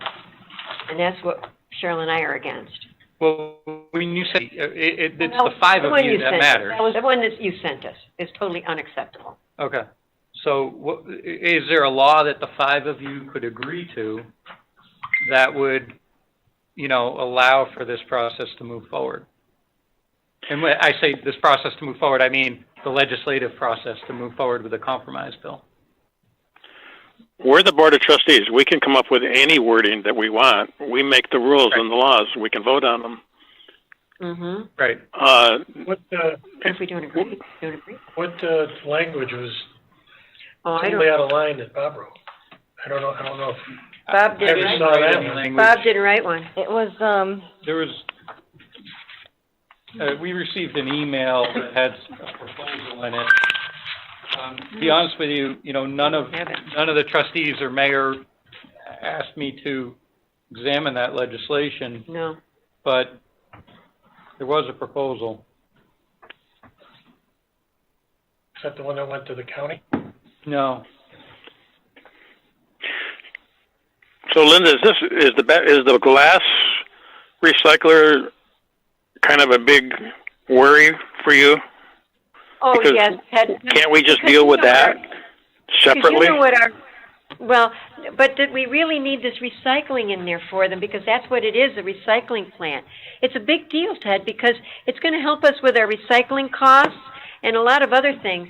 We're really worried about the budget, and we're in great shape. We had an auditor here. I think Pat and I would probably, I don't know anything about this glass company, but I think Pat and I would probably, it doesn't sound like it's going to put out these problems in the air to the public. I don't see why that, as far as if that's true, I don't see why that was going to be a problem for anybody. I don't either, but I didn't think the other one was either, so it shows you what I know. Well, another thing you could do is you could allow recycling facilities, but subject it to a special permit process so that it undergoes an additional layer of review by our special permitting board. Now, site plan is already embedded in our laws, so that's already applicable. But allowing that additional review where the special permit board would consider issues such as the things we're talking about, public health and safety, environment. So that it would allow recycling facilities, but subject it to an additional layer of regulation. Now, we don't know, but the code department is now run by a very, very strict person. My guess is if there was anything that he needed to put in for an extra layer, like a special permit or something, if it's whatever's legal, he would do it. Well, because he's very strict, so I don't know. I don't know the answer. That's done by this board. That's not done by the code officer. That's legislation. No, but I don't know how he'll interpret it. Isn't it up to his interpretation? No. I don't know. I'm Right. asking. So the recycling law that was approved Uh-huh. just allows the use in the industrial zone Okay. without subjecting it to a special use permit. Mm-hmm. There's still regulation, all of our laws that are on the Yeah, I books was going to say, he still apply. has regulations he has to pass. But, and all those still apply, and we do have some good laws on the books that I think provide us some protection.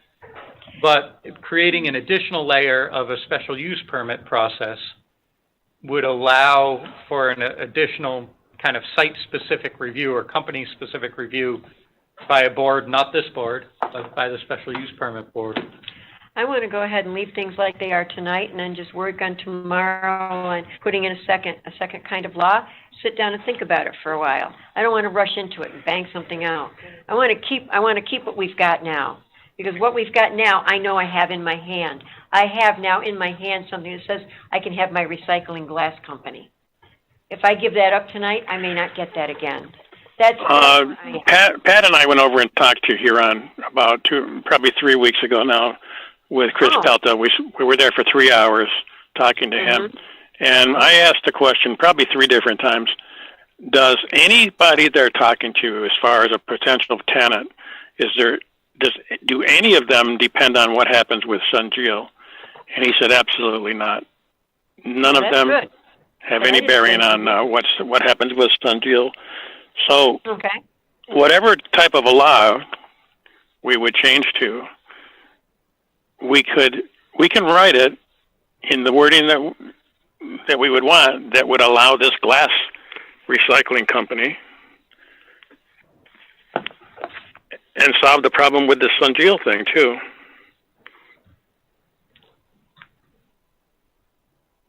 Burlingame I mean, writing lies to that's why the world is full of lawyers, that we can write up anything that works. This is the nicest I've heard him speak all year. So if you're interested in that, then, you know, we can get that in motion. And it can take, you know, it could likely be done by the November meeting. In fact, we could vote to schedule a public hearing tonight. I mean, you wouldn't have the law in front of you. You'd have to get the law in front of you, and we'd have to put everything in motion. We could at least get the public hearing on the books. We tried doing this with the last recycling law we have, and you see where it brought us 5 months later. And we tried it with that. We were going to get that done within 1 month, too. And you can see that that didn't happen. The recycling law? Yeah, the one we just did not rescind tonight. We were going to do that. We were going to do that right away, too. Just get it over and done with. I see what you're saying. Yeah, we were going to get that over and done with, too, and you saw that didn't happen. So you can see our skepticism. Did I say that right? Skepticism. Well, that's really not the question that people should be concerned in. What we should be concerned with is what's the best for the village and the 13,000 residents. That's our interest. And like Bob said, our number one priority is health and safety. Number two is economic development. And that's what we're trying to get at with this, I think.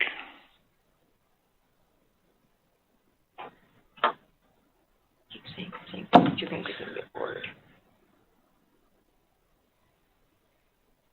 I don't know. I want to go home. Give it another shot, Bob. I mean, this isn't easy work. This is brainstorming. Anywhere, and it's. Well, he's trying to tell us something. I understand that. I'm trying to see if there's a middle ground. Why are we, fighting over a month and a half to get this thing right? What? I can't. It doesn't, because the mayor doesn't want to do it? Like, come on. The other thing too, Pat, and everybody else, Linda and Cheryl, and Eileen, for the DEC to do what they're doing with them to have them alter their permit, that's going to take months. They have not even answered DEC with their proposal of how to make sure there's no PFAS in any of these batteries, and now we find out there's PFAS in all the batteries. So the DEC, we have a lot of time. The DEC is going to take months, maybe even as high as a year, to do their process and give that a permit or an altered permit to them. Also, in the meantime, the new law could come down from New York State on PFAS, which could alter everything. But so it's not that our permit has any deadline. It's not going to. If we gave them a permit tomorrow, they can't go in there and do anything. It doesn't do anything. It just sits on a shelf for months and months and months waiting for DEC. Right. So we are not in any hurry for anything. Yeah, so we can leave it. We can leave it tonight. We can leave it sit as it is, and then we can work on something additional tomorrow. Well, you're ignoring the fact that if we leave it as it is, they're going to want to get a permit, and then you can't change it, and they're grandfathered in.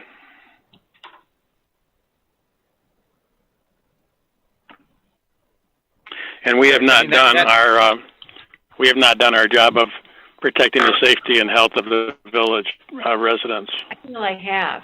I feel with all the double checks I've done and all the due diligence I've done, I have protected them. I have a safe green company willing to come in, and we're just saying no because we're just saying no. And I don't feel that it's... Who's saying no to them? You are. To the glass company?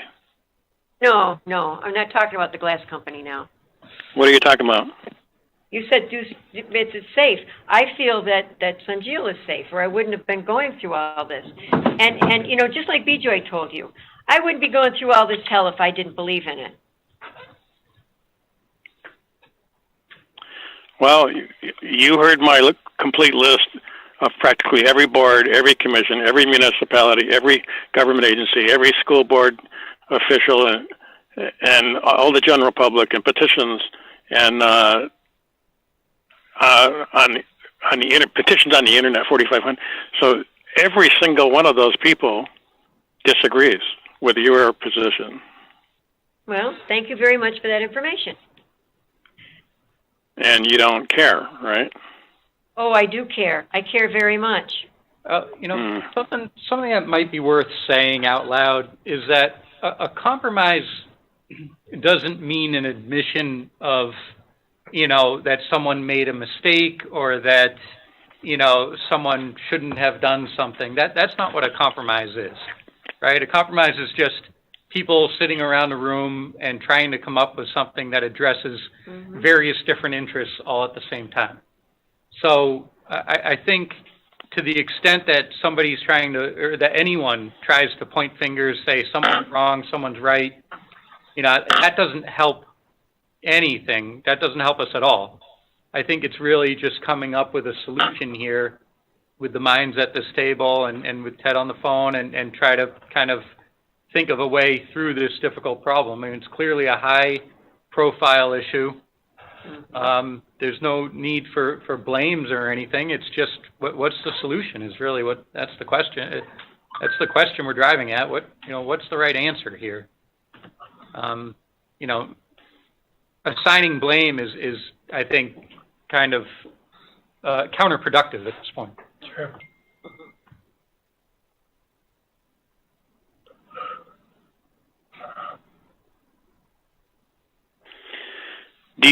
Bob, do you have a specific suggestion of a compromise? Well, you know, I've been trying to throw around some thoughts here. You know, one is what I said of you know, repealing the law and then immediately moving forward with approving recycling facilities as a special use permit. You know, and we could put a condition or two in there if that's what you wanted to. And that kind of addresses both concerns, right? It's you guys want to allow recycling facilities in the village, in the industrial district. You want to promote that kind of business. Great. I see that benefit. I see that interest. But it also puts a layer of protection in there as well to allow to make sure that kind of the other interests of the environment and the public health are also addressed. And so, you know, that's just one thought. You know, it doesn't have to be that, but and if you guys have other thoughts on the way we, you know, a way to reach a middle ground, you know, throw them out there. I just want to go home tonight, think about it tomorrow, about putting in something different later. The same thing we discussed on May 7th. I think we should go back to May 7th. After we pass this law, we said we wanted to talk about more, and I think that's fine. Tomorrow I'd be glad to talk about more. I just don't want to give up what we've got. But I'm doing all the talking. You guys can say something too, if you feel like it. I know what you feel like saying, and I agree. Yeah. So we've made a motion and we've seconded it. All those in agreement? Okay, what I would like to say before we vote, I would like to say this, that this vote that we're going to take right now is a major, major step for you, Eileen, for you, Cheryl, and for you, Linda.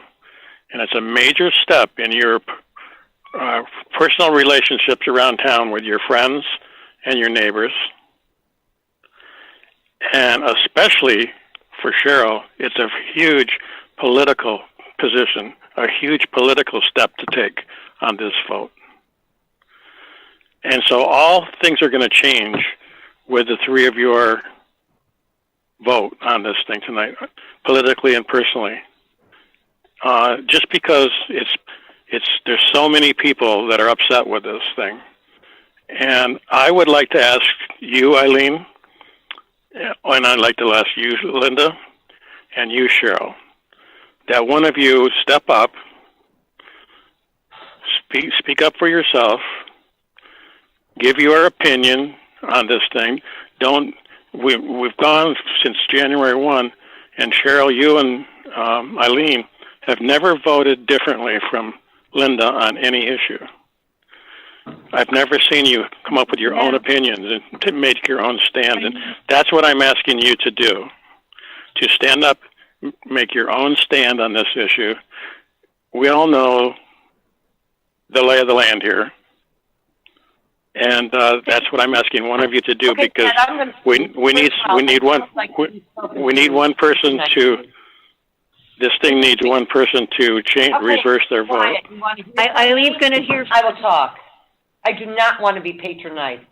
I have been a trustee in East Village for more than 8 years, and every campaign I have promised jobs. We've never gotten any. We've never had an opportunity, nor even a rat's ass chance to get more jobs in here. And don't tell me that is not the truth. And do not blame me or even insinuate that I am getting money for this. I am doing this for the village. I didn't say that. Endicott. I'm speaking now. You say I haven't been speaking. This is it. Don't you dare blame me or infer that I have another interest other than the village of Endicott. I didn't say anything like that. A long time. I'm speaking. And for the first time, I'm going to speak up. I know what is going on here. We are not getting paid. We are not getting bribes. We are merely trying to do some economic development for the village of Endicott, which we haven't had in years. And a new technology. Who's to say that that's not going to happen? And all you people on Zoom can sit there and show and give us the finger and show us signs. You wonder why you're not seeing me on Zoom? And let me tell you something. In the 9 months that this has been going on, I have been out and about all over in this community, and I've seen hundreds of people, and not once has anybody asked for my opinion on this or asked why I was doing what I'm doing. Not once. My son works for the village of Endicott. Not one employee, and I see all of them, has said, what the hell are you doing? They all know it's a move forward. I realize it may be controversial, but I stand behind my vote.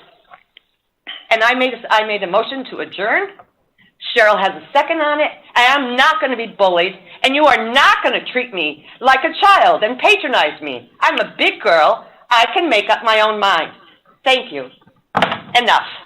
Thank you. All those in favor? Aye. Aye. Aye. No. Meeting's adjourned because we have 3 votes. Again. Off, please.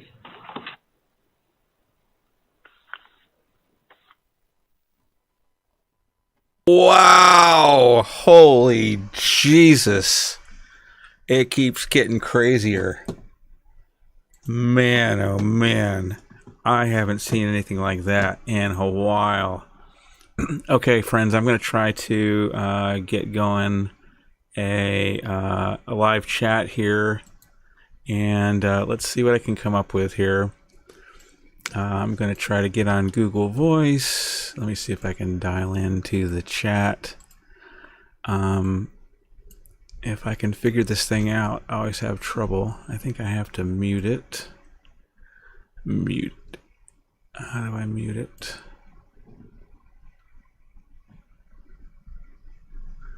Okay, I'm not seeing how to mute it. Let's give it a try.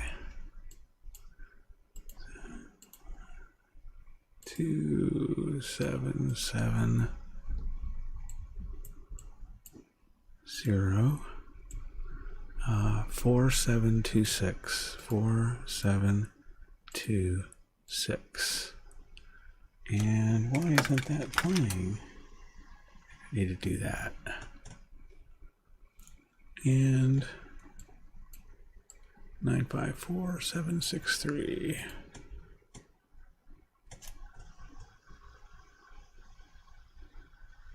Welcome and thank you for choosing freeconferencecall.com. You're helping people around the world. Access code or phone number you have dialed. Your input is invalid. Please re-enter your access code followed by the pound or hash sign.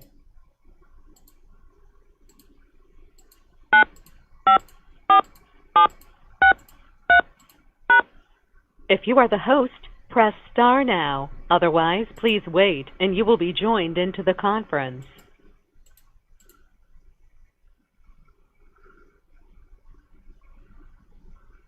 Please announce yourself.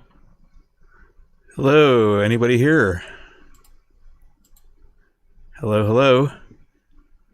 Hi, Bill. It's Claudia Brainworth. Oh, hi there, Claudia. Wow, super fabulous. Give me 1 second here and to set something up. God bless you. Thank you. So, yeah, so can you, first of all, just go ahead and talk. I want to make sure I get a good level from you. Can you, let me hear you say something. Okay. I did have to drop out during the middle of the meeting, so I didn't see everything. You might have to bring me up to speed. Oh, okay. But You that's had, the gist that they did not vote to rescind. That one must have been failed 2-3. yes, that right? that's correct. They did not vote to rescind. The three ladies all did an about face, and they basically went against their word. They went against what they said they were going to do, and so everybody was pretty shocked. Yeah. I heard the mayor saying afterwards she didn't ever promise that. She just promised to listen to people and see what they had to say, but that is not true. She said that she would vote to rescind if the petitions were not sufficient. So, and I guess I missed that part too, that they determined they were not sufficient. Did it say by how many?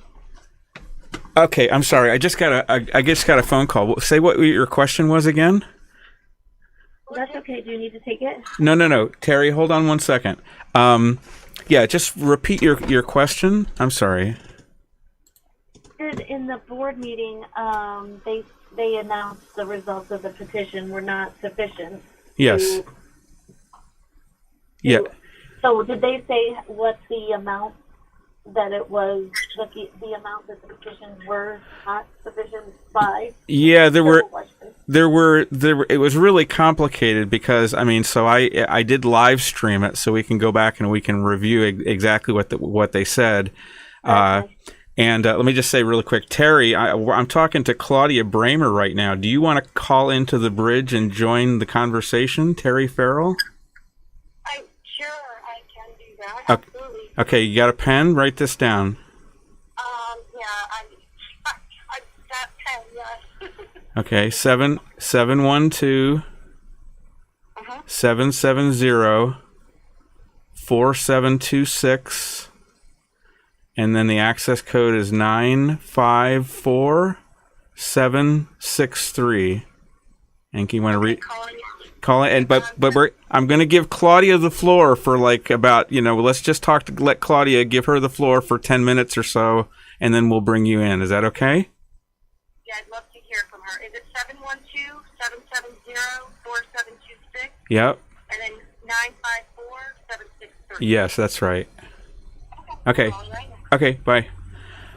Okay, Claudia, I'm all yours. So, where were we?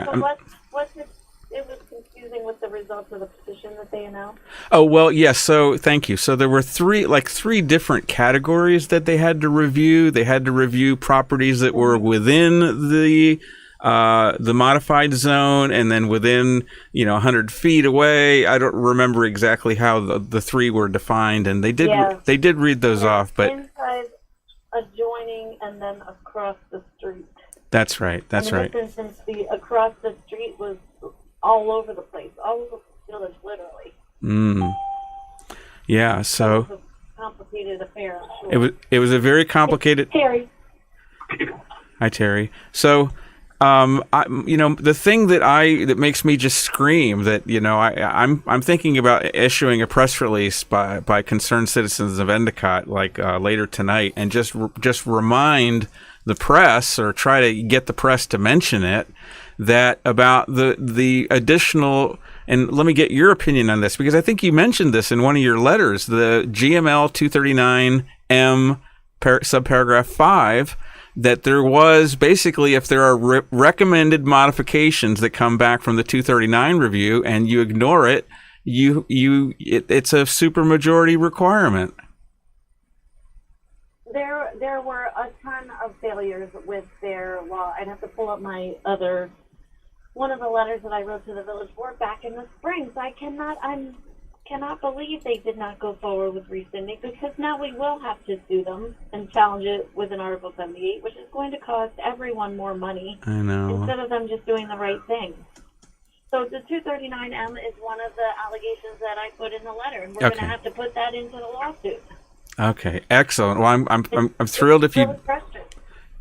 Yeah, I've been around, I've been through a lot of these different kind of permit proceedings, and been to a lot of different town meetings, and just to see this level of corruption, I don't know what the motivating influence is, but they certainly are not following the will of the people. It's so bizarre. I've never seen anything like this in years, like 20 years. No, I've covered a lot of these too, and I really don't understand what's going on. I know that the trustee at the end there tried to say that she wasn't being bribed or anything, but I don't know what exactly the motivating factor is to really go against so many people in the village. I've never seen such a thing. Mm-hmm. And they really are leaving the village open to any project coming in right now without any further review. It's Bob, the attorney there, kept trying to say that over and over again, and those women were not listening to him. He really was trying to get them to realize that there was this potential of a facility coming in there and gaining vested rights, which is the idea that once this law passes and someone gets a building permit and they go in and start operating, they're going to be allowed to continue operating even if the rules change later. Mm-hmm.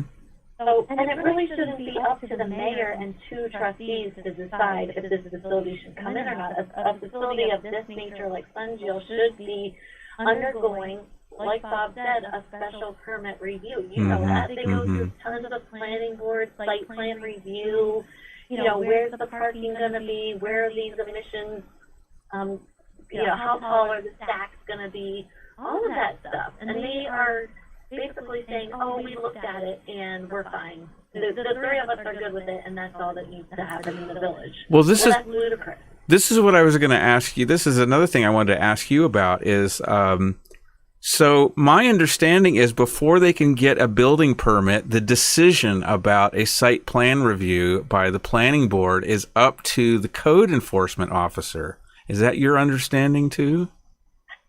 Well, yeah, kind of, but I'm nervous that part of the new law made it so that there is no site plan review. They made it a permitted facility, so I could still make the argument that the site plan review is needed, but if the building code inspector says, nah, we don't need that, it's possible it could come in without any planning board review. I just thought you were talking about it's a permitted use, meaning you don't need to get a special permit. No, meaning they made it in the table of uses. They made it a P, letter P, which means permitted as of right. Yeah. No further review. Oh, that means no. Wow. So that means that generally a site plan review would not be done. Oh, that's terrible. I thought that was discretionary. Terrible, and I don't think they have any clue what they've done. Well, they don't have any clue, because I submitted a proposal to them, and they kind of referred to that at the end, toward the end of the meeting. I don't know if you were still watching, but where she said, oh, well, the proposal they put forward wouldn't allow crushing or grinding that they want to allow the glass facility to do. But they're completely reading it wrong. It would allow grinding and crushing. What we were trying to exclude was incineration and burning and any kind of process that would involve, chemical. Right. Oh, yeah. So, But she didn't read it right, or she doesn't understand what she's doing. Like, she admitted she's not an expert. She should not be doing this herself, the mayor. so you were saying that what you're saying is that you had drafted a proposal for a different zoning law, or what? Am I understanding? Yes, they wouldn't bring it forward. Now she's saying, oh, well, we don't want to bring it forward because it's too restrictive. And she mentioned this grinding and crushing concept as something that I wrote into the law that would not be allowed. But she's wrong. I wrote it into the law so that grinding and crushing would be allowed. That's fine. Well, it's basic mechanical processing. It's too restricted. It's too restricted. Right. No, it's too restrictive because it would restrict Sunjeel. It would make it so that they couldn't come in. So that's right. But she didn't say that. She came up with this other logic. She still wants Sunjeel in there. That's why she doesn't want any other restrictions, I think. Oh, sure. Oh, yeah. But so basically, she lied to us all summer. Lied to us. I know. That whole it was this big charade about rescinding, and it didn't even make any sense. She said, "Well, why?" People would go, "Well, you did all this work to push this zoning law through so quickly. Well, why would you want to rescind it suddenly?" And then she says, "Well, because the DEC is doing such a good job." And I just wanted to, like shake my head like side to side, like what? It's like what? It doesn't make any sense. It was a charade. Yeah, it was a charade, and with all due respect to DEC, they're not, they shouldn't be the last and only say here. The village should have left open the opportunity for the project as well. And basically, what she is saying is, I don't care about the planning board. I'm approving it myself singularly. Well, her and the other two women trustees. Unbelievable. So Terry, what did you have to think about what went on tonight? Your comment was great, Terry, by the way. Oh, thanks. I learned a lot from you, Bill and Claudia. I tell you, just being in this process and getting involved, and when you really want to fight for what you believe in, and especially if you have a personal experience, and I just couldn't believe some of the things that Linda was saying as far Wait a minute. Wait a minute. Just let me interrupt really quick, and because I'm not sure, I never even properly introduced Claudia. Claudia Bramer is the attorney for No Burn Broom, and I'm very grateful that you called in and you're giving us your comments on what went on tonight. And this is Terry Farrell. Terry Farrell is one of the co-founders of No Burn Broom, and she's also a co-founder of Aware. And you're also running for Broome County Legislature, District 6? Yes. Okay, go ahead, Terry. I'm sorry. Yes, and well, no, thank you for that introduction, and and I have had really great conversations with Claudia and you, and I really just feel that after tonight, I'm heartbroken. But one thing I can tell you guys, I don't know if you knew this, but several members of the board for the Union Endicott School District were on the call, including the superintendent. Dick Testa was on that call. Pamela Riddleberger, her and her husband were on that call. So, they were listening in, and, right now, the way that this stands is, a sad day in history for Endicott is all I can say, because 3 people who literally said they don't know what they're doing just put the fate of, any company now can come in. I'm so heartbroken. I was getting text messages from people that were saying, I'm devastated, I'm heartbroken, I'm mad, I'm angry, and I know we're emotional, but we live here, and our kids go to school here, and they play in our playground, they swim in those pools back there. I just don't know where we go from here. And I don't know even if the possibility for the school to sue the DEC still even exists. I don't know what we do from here, Claudia. Well, we certainly need, it doesn't necessarily have to be the school. School would be a great idea because they have a budget.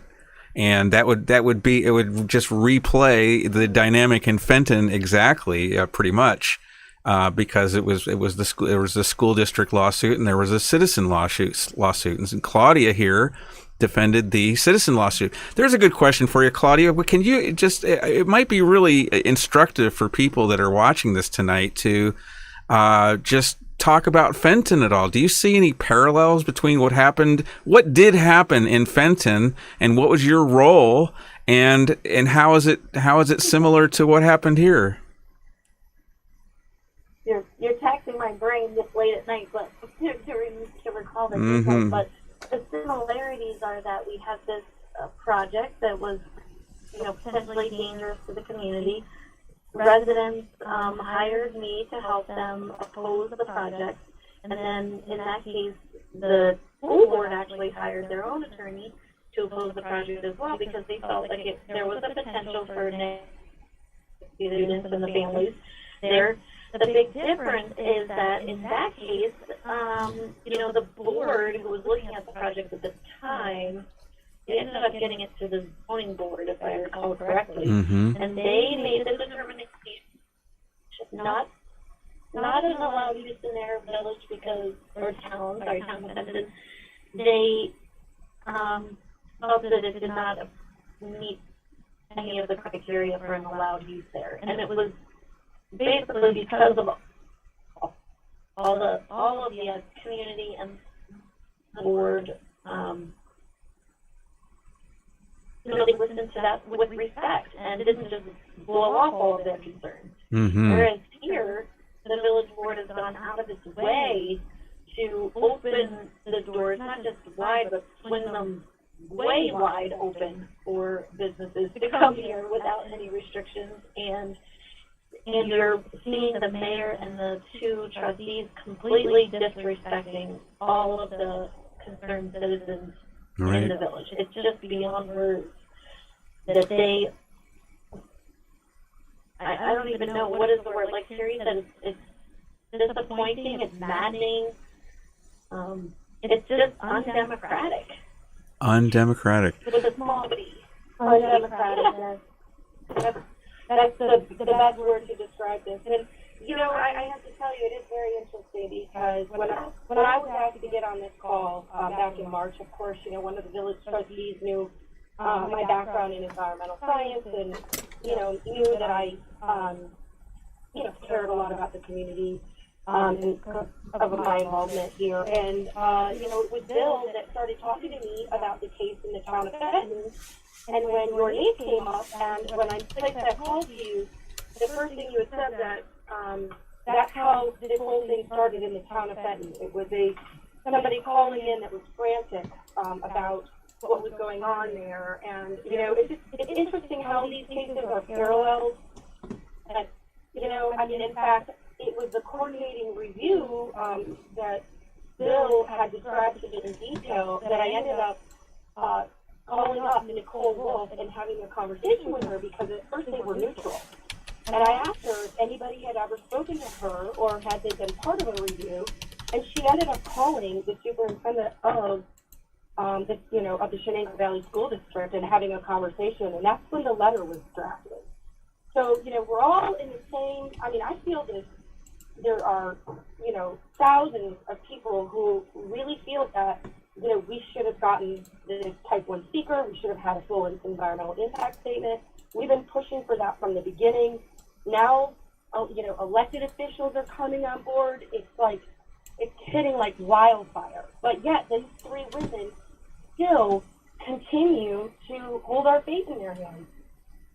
Yeah, and ignore everybody's concerns. I know. And I really felt like I was all summer long, I had faith that board was going to rescind the law so that we wouldn't have to go forward with the lawsuit. And as Bob was saying tonight, the village attorney saying over and over again, let's come to a compromise where we can protect the village but still allow economic development. And they just refused to follow his lead on that. Nobody's sleeping tonight. it's Nobody's sleeping tonight. it's funny. It's funny, Claudia, to hear you say that. It sounds like you don't look forward to a lawsuit, even though it's something, it's kind of like your job or whatever. It's like you're like, I don't want to do this. Yeah. No, I don't think any of the residents want to sue their own village. But at this point, I don't think there's much hope. We have because even when they brought up the idea of a compromise law to add some restrictions, it seems like the mayor and the other two trustees weren't even willing to do that. So so that I was trying to get a handle on that. So they were trying to say that, it was going to be like a parallel zoning law that was just going to say no burning. But that's not going to fly. It's the same three people are going to oppose that. Why would they think that? Why would they think that would have any chance of passing? Well, now I think it's pretty clear they won't. The three women won't vote for that because they for whatever reason they think that the Sunjo plan is good for the village. I think part of that is I've had some correspondence back and forth with the mayor, and I try to be respectful. It's just I have to go by the facts and the research that I have done, and also working at IBM and having that experience with chemical exposure. Back then we just didn't know what we know now.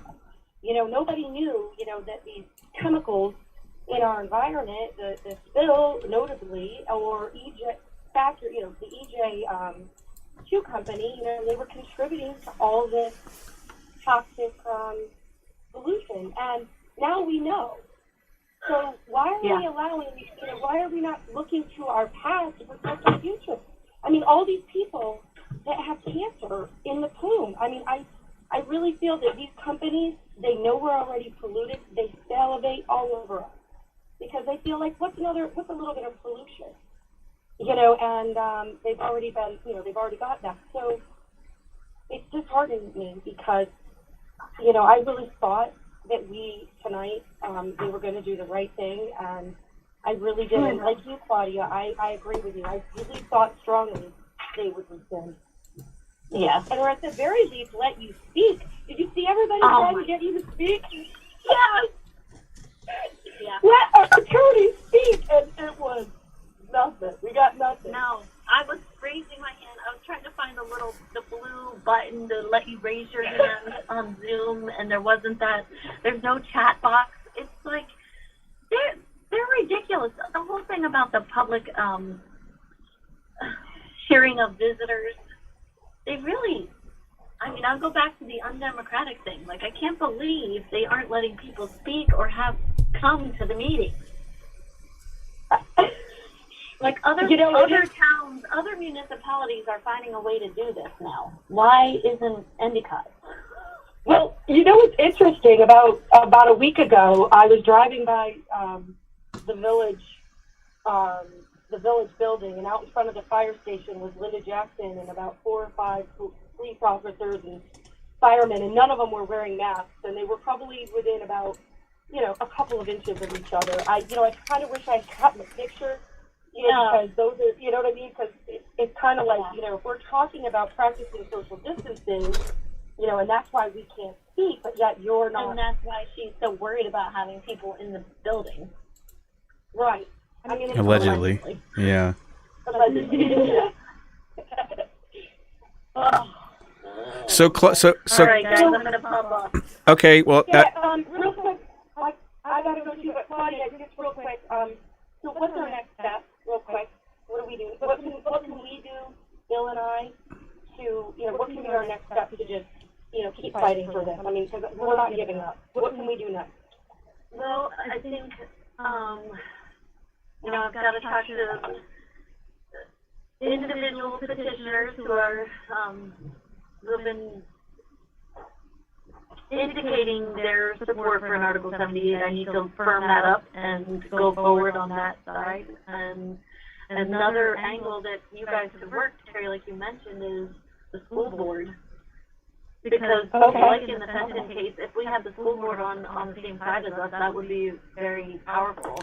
So the only reason I was thinking of that, Claudia, is because it was my understanding, and you can correct me if I'm wrong, but it was my understanding that I don't know whether it was the direction that your clients wanted to take you in, or it was a budgetary thing, or it was just a time you didn't have. But my understanding was you didn't have any interest in suing the DEC over the permit. You were only going to sue the village. Is that correct? Right. Mm-hmm. So even if we found somebody with a pocketbook, you still wouldn't be interested in suing the DEC because it would be outside the interest of your other clients or something like that, or. No, I'm not saying that. Okay, because I'm just trying to figure out because I know we have to sue the DEC, and I'm just trying to figure out, do we need another attorney? If you're willing to take that on, we'll find you somebody with a purse. Yeah, well, keep working at it. If you find one, let me know. Okay. Hey, Bill and I found one before. We can do this again. Thank you for your time. God bless you, Claudia. Thank you so much. I appreciate it. Thanks for your good work. Bye. Bye. So Terry, tell me what you're. Oh.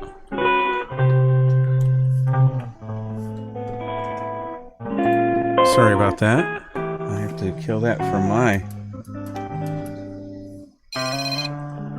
I'm still live streaming. I'm gonna talk. I was expecting you to talk some more. Why did you hang up?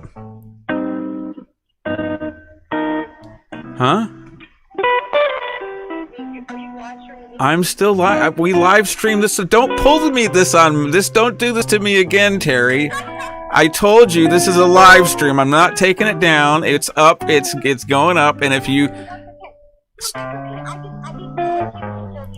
I started hearing music from the thing. So I'm gonna talk for a few more minutes. If you want to talk to either call back in and let's continue the conversation, or else I'll talk to you later.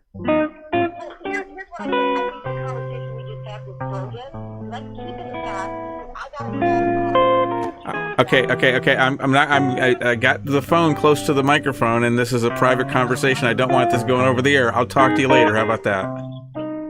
Bye. Okay. All right. So I'm going to take both their pictures down. That was Claudia, and that was also Terry Farrell. Thank you to you both for calling into the show. I got to find the right graphic to take down. And I'm just going to check the chat a little bit. And boy, why am I so dark? I'm sorry about being so dark. I'm missing a light somewhere. Just going to check the chat, and then I'll probably sign off. It's been a long night. It's been a long night. Okay, I don't see anything happening in the chat, so that's it. I'm going to sign off. We'll talk to you later, everybody.